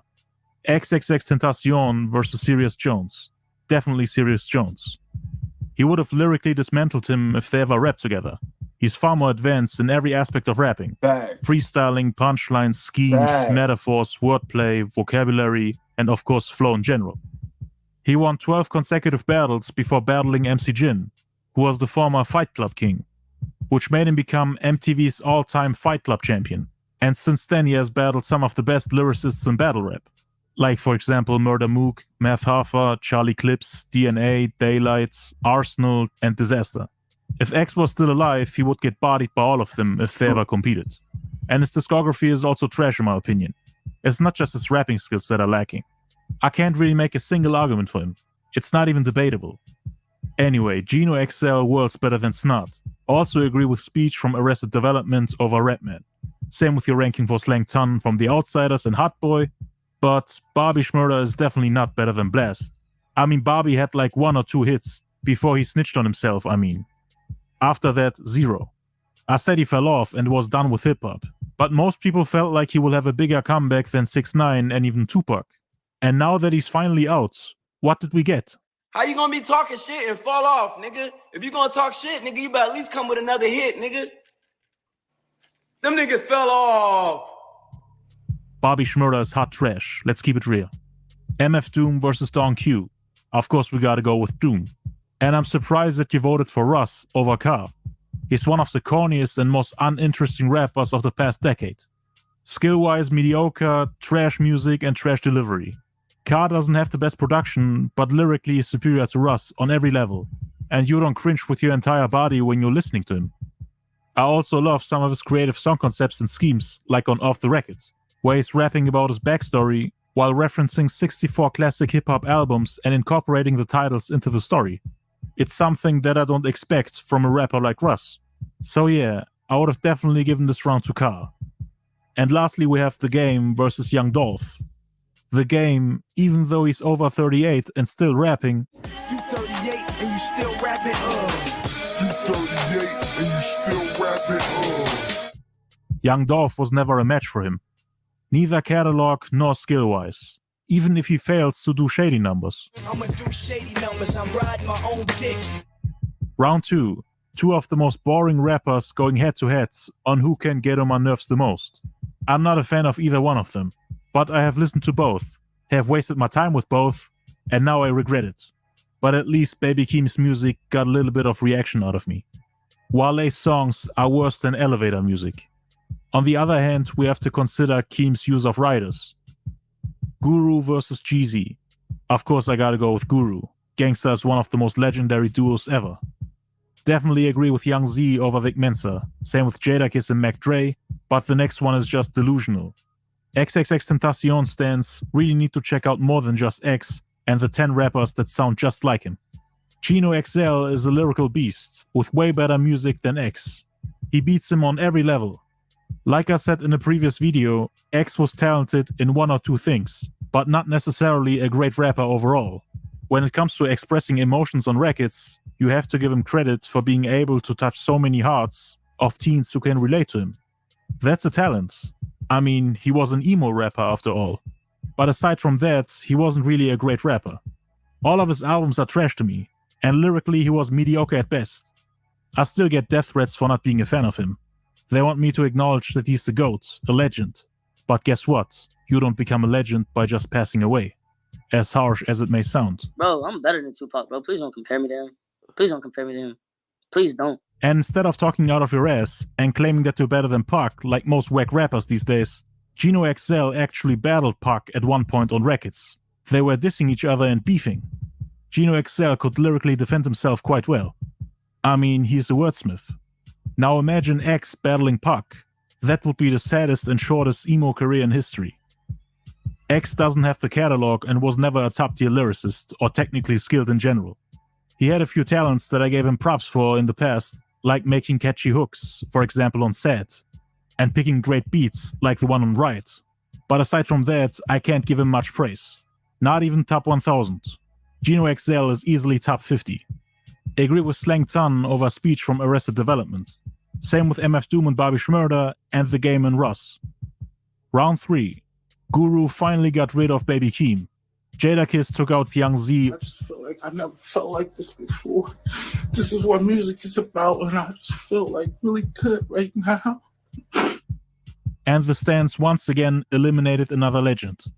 The Outsiders made better music than X and were all far more skilled. Slang Ton was one of the people who inspired Eminem, and many people think he got his flow from Slang. I actually talked with As Is about this. So you're telling me that a non-lyrical dude who never had a dope punchline or a great album in his life can beat a lyrical beast like Slang Ton in a rap battle? Slang, Gino XL, and Sirius Jones are all superior rapping-wise. The only thing X might have done better is singing hooks. And finally, MF Doom versus The Game. You guys picked Doom, and I would have done the same. He was incredible. Semi-finals, Guru from Gangstar versus Jadakiss from The Lux. I think the last time I did a top 50, I had Jadakiss over Guru. Lyrically, that's accurate, but music-wise, I might pick Guru over Kiss. DJ Premier produced most of his records. Jadakiss most of the time didn't have the production that matches his skill level. But in a battle, I would probably pick Jada. We saw what he did to 50 Cent and Beanie Siegel. MF Doom versus XXXTentacion. Glad that X is finally out of the tournament. Respectfully. And in the finals, we saw Doom defeat Jadakiss, which I'm happy about, as he's one of my favorite MCs ever. So Doom made it. Word, MF Doom. Yeah, MF Doom better than Jada. Agreed. MF Doom better than Jada. To the top 32, and Jadakiss to the top 64.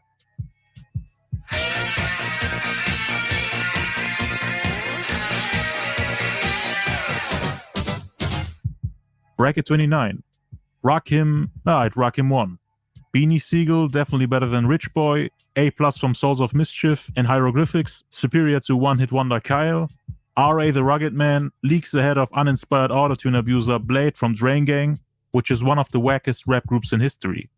Hyperpop just sounds terrible to me. I don't like his obnoxious vocal inflections and the distorted sound of it. Lyrically, he's saying even less than Lil Pump.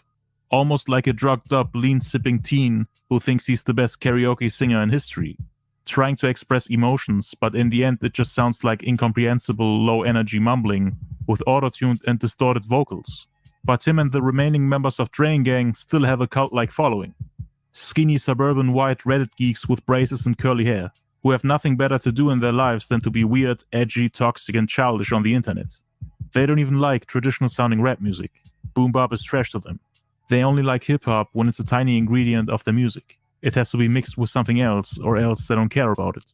I mean, you can like whatever music you like, but don't send death threats to people who don't share your music taste. I had to deal with thousands of them when I put the entire Drain Gang on my worst rappers of all time list. Not the smartest people on earth, but neither are their favorite rappers.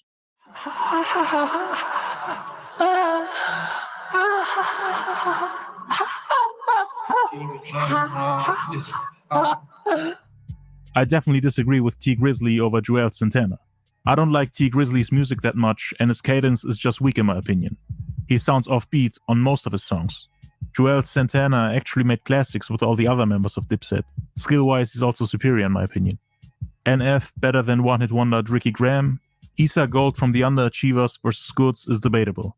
Don't think Issa Gold could out-rap him on songs or on stage, but at least he made better music while still having great lyrical content. So again, what are we basing this off? Music or rapping skills? I personally would pick Goods as he checks more boxes for me. A$AP Ferg versus Billy Dance from MOP. I probably would have picked Billy as I prefer his music. He also has better rhyme schemes and lyrics in general. A$AP Ferg is a little repetitive and basic in comparison. Curious, definitely better than Jay Critch. Same with Currency and Lil Zay Osama, Hussein Fatal from The Outlaws and Tyga. Surprising that he got this many votes. Like, who the hell could Tyga beat in a rap battle? Is there anyone who's afraid of Tyga's pen game? Tiger? Tiger? Huh? Man, get the fuck out of here, nigga! Anyway, Conway the Machine is definitely better than Lil C's from Junior Mafia. Really? John C.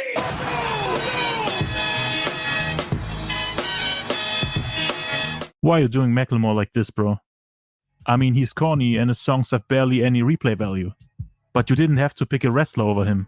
A guy who had a cringy battle with a fan and dropped one album that nobody goes back to, which surprisingly sold over 1.3 million copies. I don't want to defend Macklemore here, as I'm not a fan of his music either. But as far as rapping skills and hits, he's a few steps above John Cena. You guys disrespected the shit out of him. Anyway, Ghostface Killer, worlds better than Lil Loaded. Montana off 300, rapping-wise definitely more advanced than 6ix9ine, but I'm not a big fan of his music. He has yet to drop a song that I genuinely enjoy. 6ix9ine's music can be catchy at times, but there's no denying that he's a whack MC. Ja Rule, definitely better than Asian Doll, even though Eminem stans have more or less damaged his legacy and status in hip-hop. Round 2. Rakim, of course better than Beanie Siegel, also agree with R.A. the Rugged Man over A+. T Grizzly and NF is debatable. NF has one of the smallest vocabularies in hip-hop. Content-wise very repetitive, but his flow, cadence and delivery is superior in my opinion. On the other hand, he is a one-dimensional lyrical miracle rapper that sounds the same on every song. I'm not a fan of T Grizzly's music either, but at least NF has like a handful of songs that I genuinely enjoyed. A$AP Ferg, music-wise I would say better than Issa Gold. Agree with Currency over Curious, Conway the Machine over Hussein Fatal, Ghostface Killer over John Cena, and I also share your opinion on Ja Rule and Montana of 300. So far so good. Round 3. Rakim of course has to advance to the next round. R.A. is an amazing lyricist, but Rakim is the god MC, the top of the food chain in hip-hop. Agree with A$AP Ferg over NF, although I'm not sure if he could defeat him in a battle. Ferg just doesn't have the energy and doesn't really sound like he could eat somebody's ass in a battle. Well, let me tell you something. You might got more cash than me, but you ain't got the skills to eat a nigga's ass like me. NF is yelling in every song, so it would at least sound like he's going in or saying something important. And also hurtful. But then again, he doesn't curse in his raps, so no clue how a battle between those two would look like. Agree with Conway the Machine over Currency, and also with your ranking for Ghostface Killer and Ja Rule. I had a hard time getting into Ja Rule's music. Didn't like how he was trying to bite off Tupac's style after he passed. But Ghost, I've always been a fan of him and the Wu-Tang Clan. Definitely prefers catalog over Ja Rule's. Where the fuck is the Supreme Clientele, nigga? Where's your Iron Maidens, nigga? Where's your Wizard of Poetries, nigga? Where's your Bulletproof Wallets, nigga? Out of a bunch of albums I did, that's only 4 shits. You can never play with me, man. Semi-finals. Rakim multiple levels above A$AP Ferg, rapping and music-wise. And also, of course, in terms of impact, and every other criteria in rap. Ghostface, I would say, is superior to Conway, both in terms of catalog and rapping. Ghost has an incredible pen game, and could lyrically skin most rappers alive. You can never fuck with my pen, my nigga. My sword, my blade, whatever you want to call it. I'm too nasty for you. This is why the fuck you look up to me. It sound like me. And in the finals we had Rakim over Ghostface Killer. Both phenomenal rappers, top 20 at least. But Rakim is in my personal top 5. Ghost has a better vocabulary and better storytelling in my opinion. But Rakim revolutionized the game with his multi-syllabic compound rhyme schemes and overall in terms of flow, metaphors and punchlines. Ghost wasn't as influential, and music-wise I can't really pick one over the other. But overall I would say Rakim is a superior MC. Who gives you the right to even mention my name out your motherfucking mouth? Bro, you done made a mistake, boy. You done fucked up, man. Come on, bro. I wasn't trying to offend you in any way. You have to learn how to watch what you say. I guess you never been taught that, because you're not a real nigga. I mean, my fans have already submitted their votes. It's over. Your fans? Those are my fans first. You know what I'm saying? Fix that shit, nigga. I want now. Bro, what am I supposed to do now? I don't know what the fuck you gotta do, but fix that shit now. Alright, man, I will try to fix it.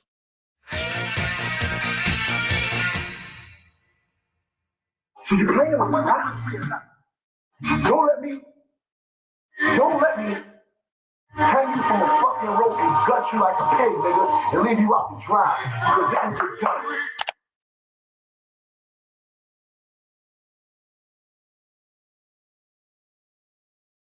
You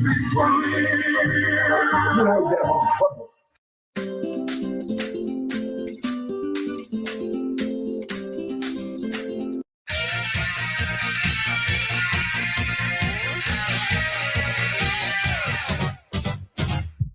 Bracket 30. Oh shit, I made a mistake in the title. It's supposed to say 30 out of 33. Bro, get your shit together, bro. I want you to enjoy your summer. Because you know a lot of people don't make it through the summer, bro. Andre from Outkast versus Baby Bash. Now, who do I pick? Anyway, Lil Jon versus Mickey Fax. You can't be serious. Lil Jon was the Lil Pump or the Soulja Boy of his era. He played a huge role in the crunk subgenre, which is basically dance and club music.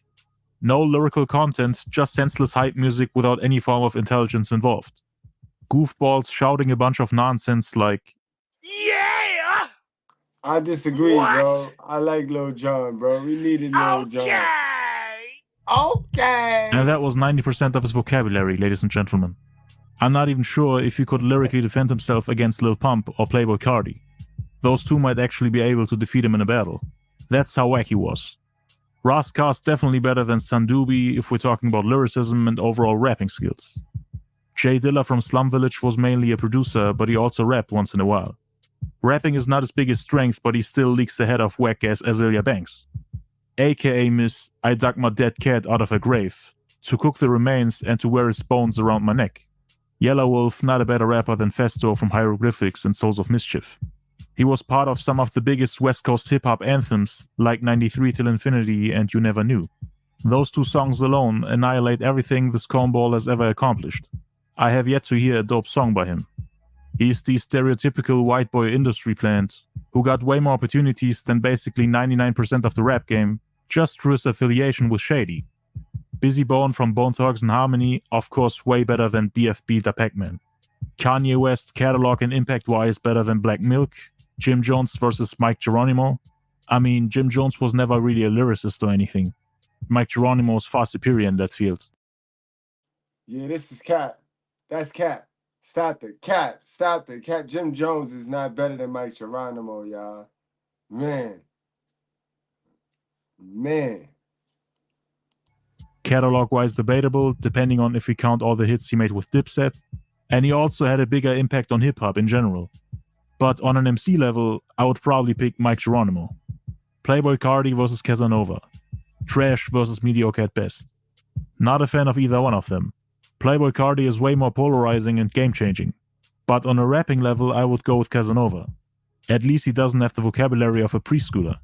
To be honest though, I don't really care about him winning this round. Being mid and being trash is very similar if you think about it. Back in the day, we didn't even use the term mid, everything was either dope or trash. That's pretty much how I rated things back in the day. Trash, mediocre, and everything in between as one and the same category. There are a million ways to determine who's the wackest. That's why none of my worst rappers videos are in order. It's not me saying, hey, I just went through a list of every rapper in the world, and here are objectively the 50 worst rappers in existence.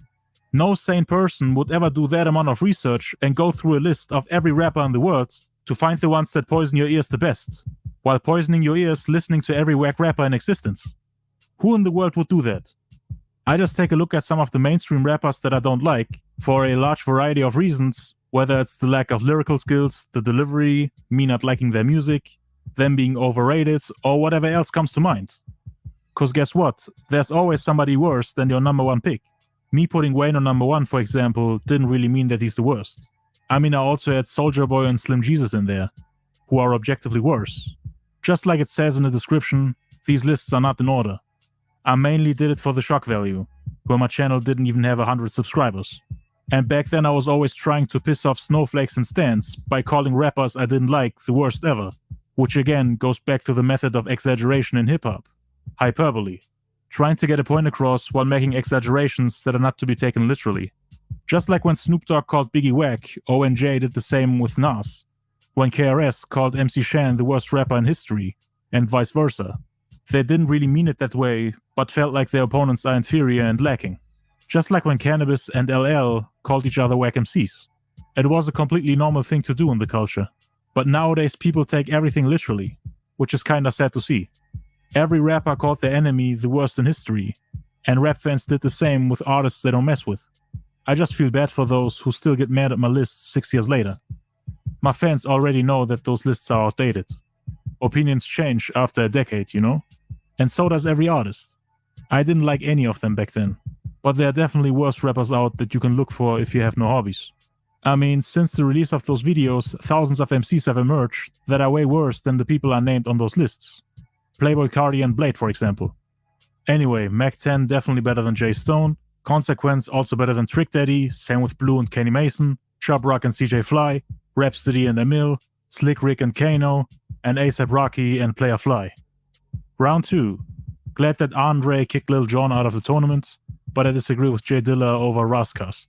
Dilla is of course one of the best producers of all time. He's in my personal top 5. That was his profession. Rapping on the other hand was secondary to him. Raskas is a lyrical beast, and far more advanced in every aspect of rapping. Bizzy Bone of course better than Yellow Wolf, Kanye also better than Jim Jones, but Playboy Cardi is nowhere near Mac 10. Neither rapping nor catalog-wise. I don't like Playboy Cardi's music to be honest, aside from a few beats maybe. It's just too repetitive, childish, meaningless and nerve-wracking for me. Sound-wise also horrible. On his more recent songs he makes use of his baby voice, while occasionally having voice cracks. 30% of what he's rapping is incomprehensible to me. You can say it's a vibe thing, but I just feel stupid listening to it. Nursery rhymes, vocabulary of a 12-year-old, no lyrical content, no punchlines, no wordplay, nothing sophisticated, or anything worth praising aside from beat selection. But anyway, Consequence is not a better rapper than Blue. Like, on no level. Blue is more lyrical and also makes better music in my opinion. Rhapsody versus Chub Rock is debatable. She might be the better lyricist, especially in terms of content and meaning, but Chub Rock's flow and music is just superior in my opinion. A$AP Rocky over Slick Rick is just illusional. Slick Rick is the best storyteller of all time. Changed hip-hop forever with his The Great Adventures of Slick Rick album. He introduced the art of narrative into hip-hop. He would be the narrator of a large variety of stories and the individual characters in them, for which he altered his tone of voice and even his accent at times, to paint vivid pictures in the heads of the listeners, and to make the overall story more enjoyable to listen to. Many rappers have studied his rapping techniques to improve their own storytelling abilities. In terms of impact, influence, and importance, I would also give it to Slick Rick. He didn't necessarily inspire today's generation of rappers, like A$AP Rocky did, but the generation that inspired them. Music-wise, it's of course subjective. You could make arguments for both, but it took me a long time to get into A$AP Rocky's music, and I still don't like most of it. Sometimes it may be good, sometimes it may be shit. Slick Rick's music stands out more in my opinion. A$AP Rocky is not as versatile content-wise, and doesn't have the lyrical abilities of a Slick Rick. I mean, let's be honest, he ain't rapping about shit. When he first came out, we were all making fun of him for being a sloppy and generic lyricist. But he always had great beats. Anyway, Slick Rick should have definitely won this in my opinion. Round 3, Andre vs Jay Dilla. Definitely agree with this one. Andre is superior. Kanye versus Bizzy Bone. Catalog and impact-wise, definitely Kanye. I agree with you. And the delusional Playboy Cardi stan base is back at it again, crowning that one moron who would lose every rap battle the rap god. Who's the better lyricist, Soulja Boy or Playboy Cardi? Be honest. Consequence is not a top-tier rapper or anything, but he's definitely superior in every aspect of rapping. I don't think anyone but Cardi stans would disagree with me. I mean, they would pick Cardi over Nas, Jay-Z and Rakim if they ever had the chance to. A$AP Rocky versus Rhapsody is debatable. Content-wise, Rhapsody is superior, but her music is not up to par in my opinion. And just having lyrical content alone is not enough. Rocky's music is far better and he also impacted the culture more. The next round is probably the most shocking one so far. There's no way in hell that Kanye is a better rapper than Andre. We're not talking about who's the better artist or the better producer here. We're strictly talking about rapping. You can't tell me that Kanye can out-rap Andre or anyone else. When was the last time he bodied someone on his own song? But I'm the best. Kanye is inferior in every aspect. Flow, technical skills, multisyllabic rhyming, vocabulary, punchlines, metaphors, wordplay, storytelling, content, freestyles, standout verses, everything that you could think of when it comes to rapping. Catalog-wise, I probably prefer Outkast's music over Kanye's. But that's of course 100% subjective. Kanye's music was never really my cup of tea. Way too soft for my personal taste. I mean, you can make an argument that Andre also made pop music back in the day, but he was always more hip-hop than Kanye. He was Mr. The South Got Something to Say, the king of southern hip-hop that could do pop and rap. But he was actually able to separate those two genres in his music. Kanye's albums, on the other hand, rarely gave you that hip-hop feel. In the beginning, yeah, definitely. But most of the time, he merged those two sounds and sounded poppy. Most traditionalists and purists never had a high level of respect for him as an MC. Word in the streets, you trying to go pop. This shit is whack. Hardcore, no sellout. And you got to stay hard. What the heck? Oh no, I don't want to go pop. I got too much soul, rhythm and blues, R&B, you see, all that's good. Rap is not pop if you call it that and stop. He was always a hybrid rapper, more pop than actual rap. Whenever he freestyled together with other top-tier rappers, they used to giggle at his amateurish bars and weak rapping skills. They didn't take him serious. They thought he was soft, some even called him a sellout, which is what going pop more or less implied. And his commercial feud with 50 Cent was more or less a clash between the quote-unquote real hip-hop and pop rap. The importance of certain elements in the culture, for example the main focus being lyricism, kinda got lost during that era. I mean, even before that, people thought hip-hop was starting to get a little watered down. Kanye stans love to share some of his freestyle performances to show that he's actually a skilled rapper. But if you actually know his music or do your research, you would find out that every quote-unquote freestyle he spit are verses from songs on his albums, and these were most of the time written by somebody else. This is what it sounds like when Kanye is really freestyling.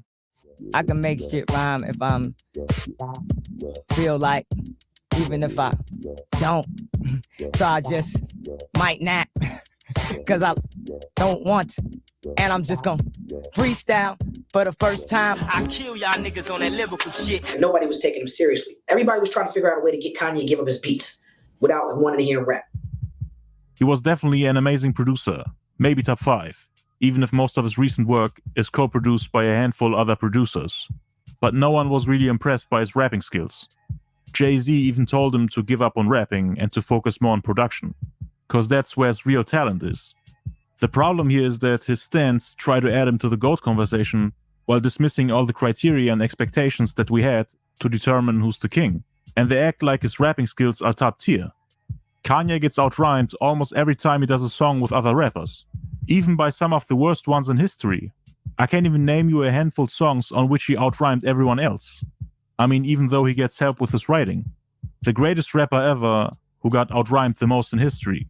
Back in the day, you would get dissed for getting killed on your own songs. But Kanye made himself a career of that. Remember that song he did with the legends KRS-One, Nas, and Rakim? In 2007, when they were quote-unquote washed-up old rappers who got a chance to rap with the most hyped-up rapper at that moment in time?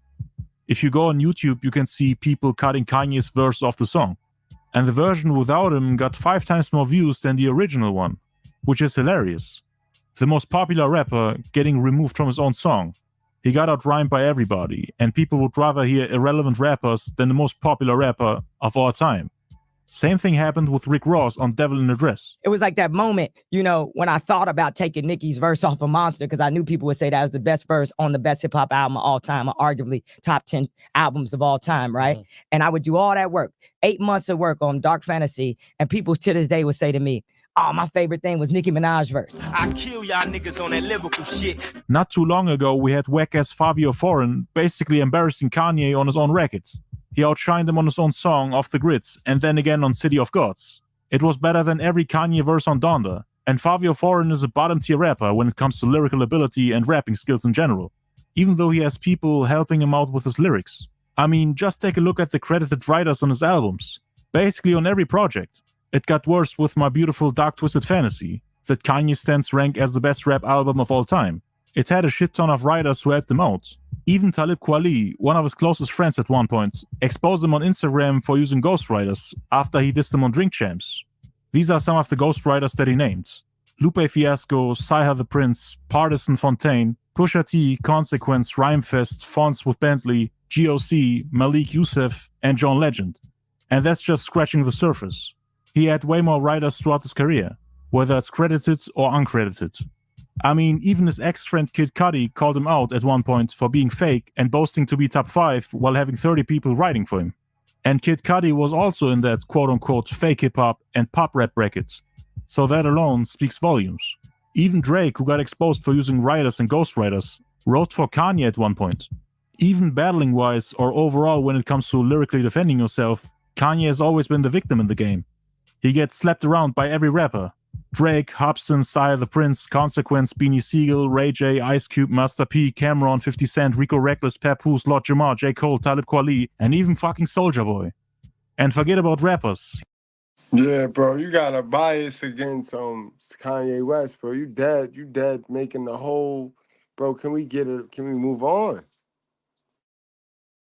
He's losing beefs and crying against random skinny white boys like Pete Davidson. I mean, none of us take Pete serious or see him as a man. He's a little boy to us, but manages to embarrass Kanye every time they have a back and forth together. Rappers are supposed to be wordsmiths, and as someone who's viewed as a Christ-like figure in the rap game, you would assume that he could defend himself with words. I mean, that's what rappers usually do, right? They are modern-day poets and don't just get bodied by random strangers in the audience. Rap is almost like a sport. Just like in basketball, you don't see someone like a Michael Jordan get defeated by a random guy who doesn't even know what he's doing. It shouldn't be that easy to out-rap the quote-unquote best rapper of all time. Is the title really worth nothing to you? Can anyone just be the best without any outstanding rapping skills? Thousands of rappers can out-rap him, let's be honest. I mean, the only thing he has is impact on the game, beats, and a discography that is not for everyone. I mean, me personally, I'm not a big fan of his music. He himself admitted that he doesn't listen to rap like that, and the same applies to his fans. And I don't even want to mention all the dumb shit he says all the time, like slavery was a choice, for example. I just don't see how the biggest victim in hip-hop is the GOAT. He has so much attack surface you could make an hour-long diss track without getting repetitive. All he can do as an MC is to send Pusha T to handle his beefs. But Kanye stans will tell you that he's still better than him. Drake basically spit in his face by sleeping with Kim Kardashian's entire family, including Kim, of course, and Kanye was still hiding behind Pusha T, scared of a battle. And overall, Kanye is just taking way too many L's to be part of the GOAT conversation. And Drake was never part of it. In 10 out of 10 cases, Andre would destroy him, whether it's on a feature, a live battle, or a battle with diss tracks. And he also made the better hip-hop records. Anyway, Playboi Carti is in the finals, ladies and gentlemen. He defeated A$AP Rocky, who I admit is not the best rapper in the world, but way better than Carti in my opinion. Which means he's the top 64 rapper of all time according to this tournament. I see absolutely no problem with it. That's what I'm talking about. This shit means something to me, man. Both Kanye's and Playboi Carti's stan base clashed in the finals, and we had a nice head-to-head race for 4 hours. And in the end, Kanye won by just a few votes. But guess what? Carti almost won the brackets. His stans shared the link to the poll on multiple sites so they can manipulate the votes. And Carti was about to win while my fans were inactive. So I reshared the link and reminded my fans to submit their votes. Of course, without telling them who they should vote for, because it's supposed to be fair. No stan base should be able to manipulate the tournaments. And my fan base is fairly mixed with both new school and old school fans. It's not just a cult of stans that would die for their favorite artist. So yeah, Kanye made it to the top 32, while Playboi Carti made it to the top 64. So congrats, you defeated cancer.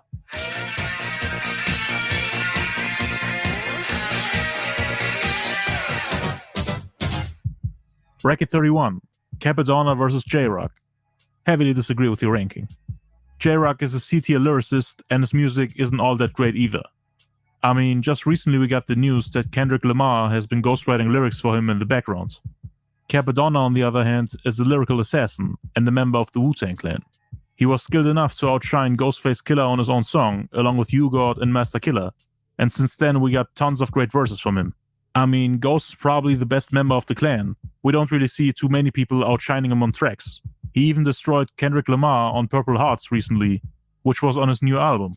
Even though Ghost is over 20 years past his prime, and Kendrick is at his lyrical peak according to his stance. But Capadonna outshining him, and Kendrick failing to do so, just shows you the gap in skill between them. Prime against prime, I mean. We battled each other one day on stage and shit, like the whole clan. So Kappa took home the $150, he took home the money. Anyway, Capadonna's verse on Winter Wars is one of the greatest ever. I don't think J-Rock could do something remotely close, or outshine a Wu-Tang member on their own song. Ice Cube versus Cars. Of course we gotta go with Cube. Keith Murray also better than Opio from Hieroglyphics and Souls of Mischief. McGruff 100% more talented than Rich Homie Quan. The legend Tila Rock superior to Kirk Knight. Vinnie Paz from Jedi Mind Tricks versus Guap Dead. Of course we gotta go with Winnie Paz. Next, Big Prodigy from South Central Cartel over Roscoe Dash. Agree with this one too. But I don't think Arabian Prince is better than Reef the Lost Cause. He only appeared on one song on Straight Outta Compton. One of the weaker songs actually. And then he left the group to pursue a solo career, which was far less successful. I overall prefer Juju Mob and Army of the Pharaohs music over anything Arabian Prince has ever put out. And when we're talking about skills, flow and lyricism, Reef is also more advanced in my opinion. But I agree with your ranking for Dave East and Tajay, also the one with MC8 and Lecrae, Doja Cat and MF Grimm, Shock G from Digital Underground and Pill, Positive K and Whack-Ass Lil Darky, Big Crit and David Banner, Mos Def and Paul Wall, but not with 2 Chainz over Charlie Tuna from Jurassic 5. Come on now. Round 2. Cube definitely better than J-Rock. Keith Murray versus McGruff is debatable when we're talking about skills, but catalog-wise, McGruff didn't really put... It's time, not just to go back to school, but to come back and move forward. ...without much music. Only one album and a few features. So I'm fine with picking Keith Murray. Vinnie Paz, far more advanced than Tila Rock. Disagree with Arabian Prince over Big Prodigy, cause like I said, his solo work ain't that great. People voted for him because he has NWA attached to his name, but he didn't contribute much to the group to be honest. South Central Cartel made way better music than Arabian Prince. MC8 definitely better than Dave East. MF Grimm versus Shock G from Digital Underground, debatable. Skill-wise definitely MF Grimm, impact and music-wise definitely Shock G, he's a legend. He was big on the West Coast, and Tupac probably wouldn't have the career he had without him. But MF Grimm would have smoked him in a battle. Big Crit, definitely better than Positive K, and Mos Def, most definitely better than 2 Chainz. Round 3, Cube versus Keith Murray. Cube takes this easily. Really? Arabian Prince? Again? Vinnie Paz is a lyrical beast. He got everything. Punchlines, wordplay, storytelling, a dope flow, an amazing catalog, and also the 3rd largest vocabulary in hip-hop. On top of that, he had Stoop, the enemy of mankind, one of the best producers ever, in his group Jedi Mind Tricks, which means the production was also on point. Just one album they made together is superior to anything Arabian Prince has ever put out. In his solo career, I mean. His work with NWA was insignificant, knowing that he wasn't part of the biggest songs that everybody got in their playlists. He got neglected by the group and was seen as an unnecessary fifth wheel. Doesn't even appear in the NWA biopic, if I remember correctly. They treated him like a filler character. Vinnie Paz should have definitely won this. But anyway, next matchup. MC8 versus Shock G. Have to also go with MC8. And lastly, Mighty Mos Def versus Big Crit. Crit doesn't stand a chance. Semifinals. Oh wow, we got the Arabian Prince finally out of the tournament. It only took us another NWA member to get rid of him. I mean, he got in the top 128. Wouldn't even put him in my top 1000. Respectfully. Which means Cube is now in the finals. I agree with Mos Def over MC8, and also with your pick in the last rounds. Cube is definitely superior to Mos Def overall. Of course, not in every category, but if we're basing this off accomplishments in hip-hop, for example, then Cube is the victor.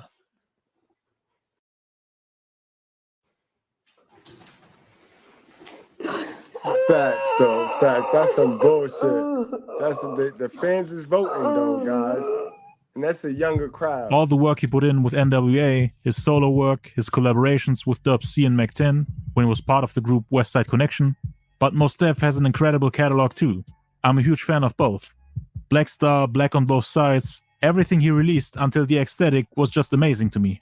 Of course, Cube has the bigger hits and more albums in general, but Mos Def's catalog is a little underappreciated in my opinion. Skill-wise, it's debatable. I think in his prime, Cube could have definitely destroyed Mos Def in a battle. I don't know if Yasin could make a better diss track than No Vaseline. But Cube's skills definitely worsened over the years, to the point where he lost against Common Sense, even with West Side Connection backing him up. So Mos Def could have probably destroyed him during those days in my opinion. I think lyrically and flow-wise, he might be superior to Cube. But impact-wise, definitely not. And I also prefer the most recent Ice Cube album over the new Black Star album. So yeah, Cube is now in the top 32, and Mos Def in the top 64.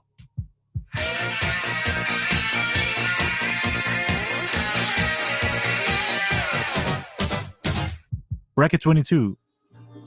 Bro, you done made a mistake, boy. You done fucked up, man. We gotta get busy though, man. Can we get busy, man, please, without you fucking up? PMD from EPMD versus Miss Jade. Definitely have to go with Parrish. Obi Trice versus Shah Rukh, the first female MC who was part of the legendary group Funky 4+1. She was far more important to the culture, but her rapping skills are very outdated. Hip-hop was on preschool level back then. And she can't come close to Obi Trice, even though I always thought that he was whack. But it would hurt my soul to pick Obi in this round, cause he used to ruin everybody's songs whenever he got featured. And overall, he just got way too much push and exposure through his affiliation with Shady Records. But I agree with your rankings for Lloyd Banks and Soulja Slim, Five Dog from A Tribe Called Quest and Lil Mo, but Trouble is not on Mr. Motherfucking X Squire's level if we're talking about rapping skills and overall creativity. Quelle Chris is a better lyricist than Apache, but his music is just not my cup of tea. Fonte from Little Brother versus Bahamadia. Both great rappers, but Fonte is the superior lyricist. Same with Sage Francis, who almost has twice the vocabulary of Lazybone. And he was also battling at one point. He's most likely the most skilled MC in general.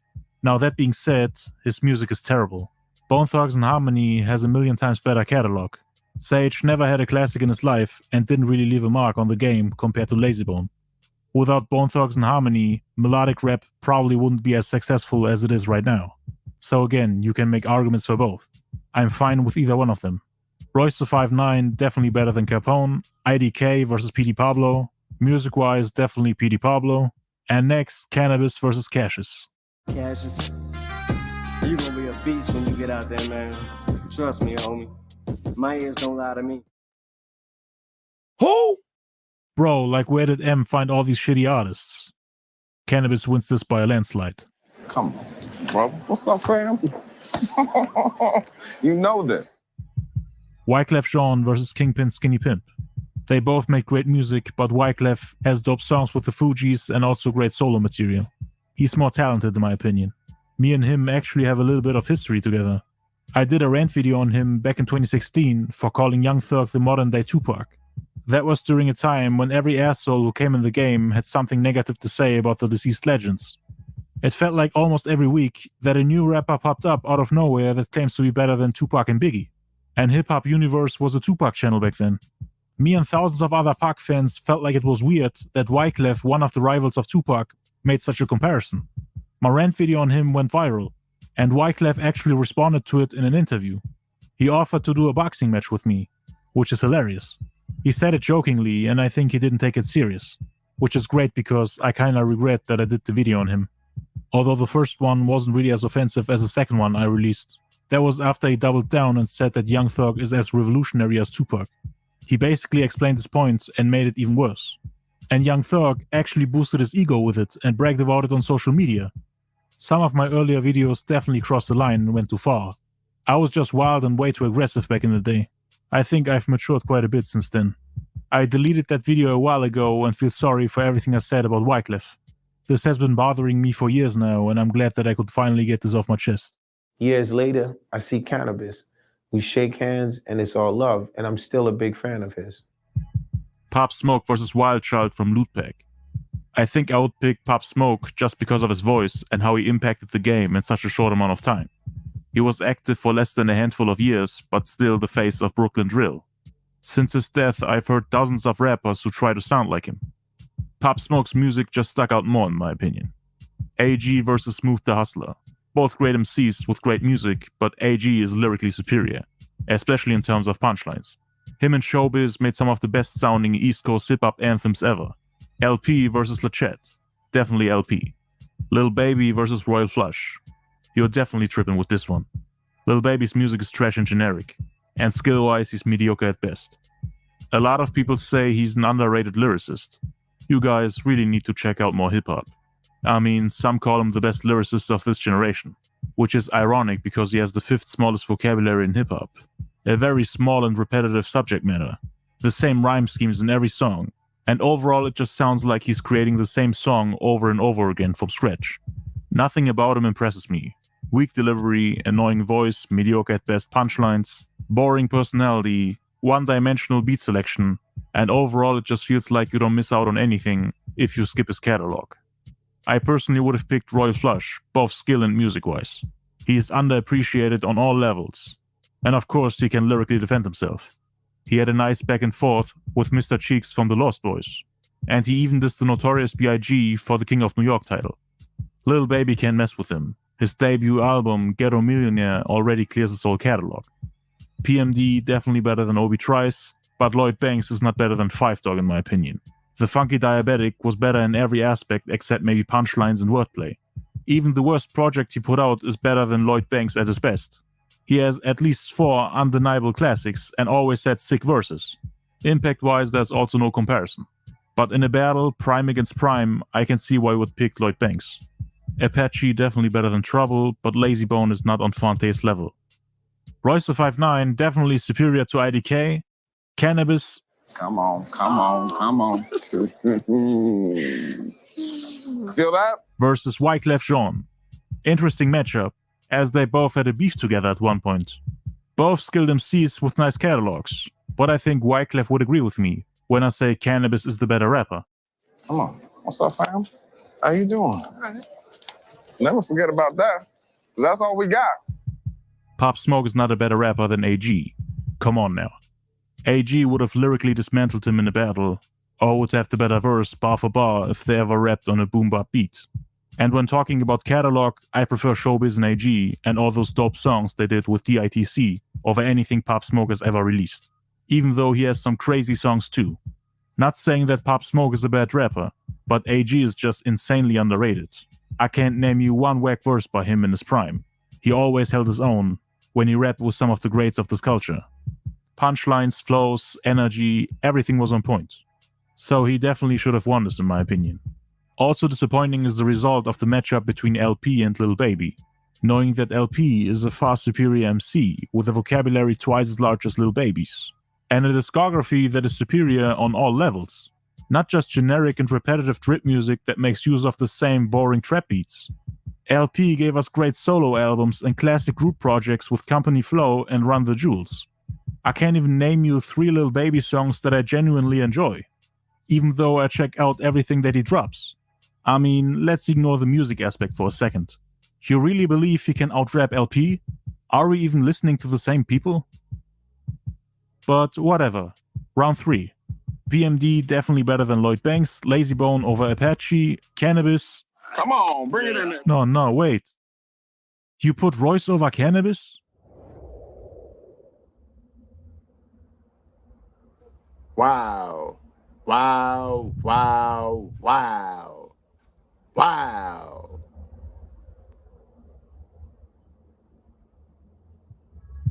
I mean, to be fair, Cannabis's new music is terrible. Ever since that disaster battle, he became whack. And this is coming from a fan. But Prime Cannabis is superior to Royce in every aspect except maybe flow, cadence, versatility, and maybe delivery. Beat selection you could argue as well, which means Cannabis is superior in terms of vocabulary, punchlines, metaphors, wordplay, content, rhyme schemes, freestyles, battle rhymes, and overall the complexity of the lyrics. You could also say that Cannabis impacted the battle rap scene more than him. And I personally prefer his older music over Royce's entire catalog. They even battled at one point, which I actually covered in a full beef analysis. After Eminem and Cannabis had that little beef going on, Royce wanted to jump in and lost the battle in the end. Afterwards, he cried for help and support from his group Slaughterhouse, dragging more people into a pointless beef that he started, cause Cannabis never really had a problem with him.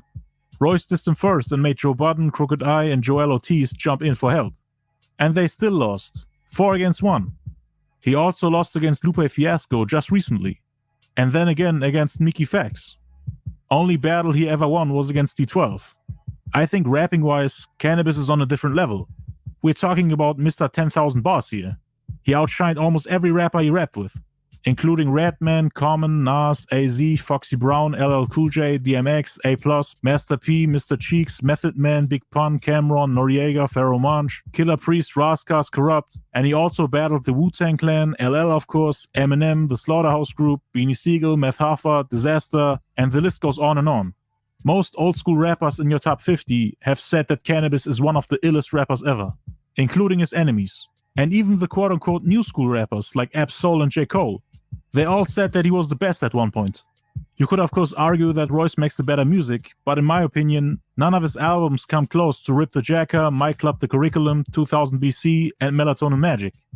Anyway, I will just do this, and everything should be fine. Oh, bring it in. Starting from the bottom, now we're here. Yeah.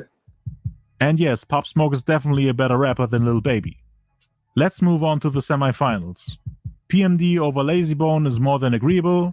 Royce the 5'9" also better than Pop Smoke, even though I just talked shit about him for 5 minutes straight. And I'm also glad that he won the finals. Royce is indeed more advanced as far as rapping skills go. PMD is amazing though. EPMD is actually one of my favorite duos of all time, and I also love their solo work. But something is still bothering me about this bracket, and I don't know what it is. Come on, there he is. Boom! Anyway, that was it for part 4 of this tournament. The next part will be about the finals, in which we bring all the brackets together and rank the winners and runner-ups. Check out the previous parts if you haven't already, and stay tuned for part 5. See you in the next video. Definitely. Tomorrow we'll be doing the last and final edition to this tournament where we'll crown the winner tomorrow, guys. So I see y'all around 3:30. Thank y'all for sharing your time today. Hope y'all like the content, guys. See y'all later.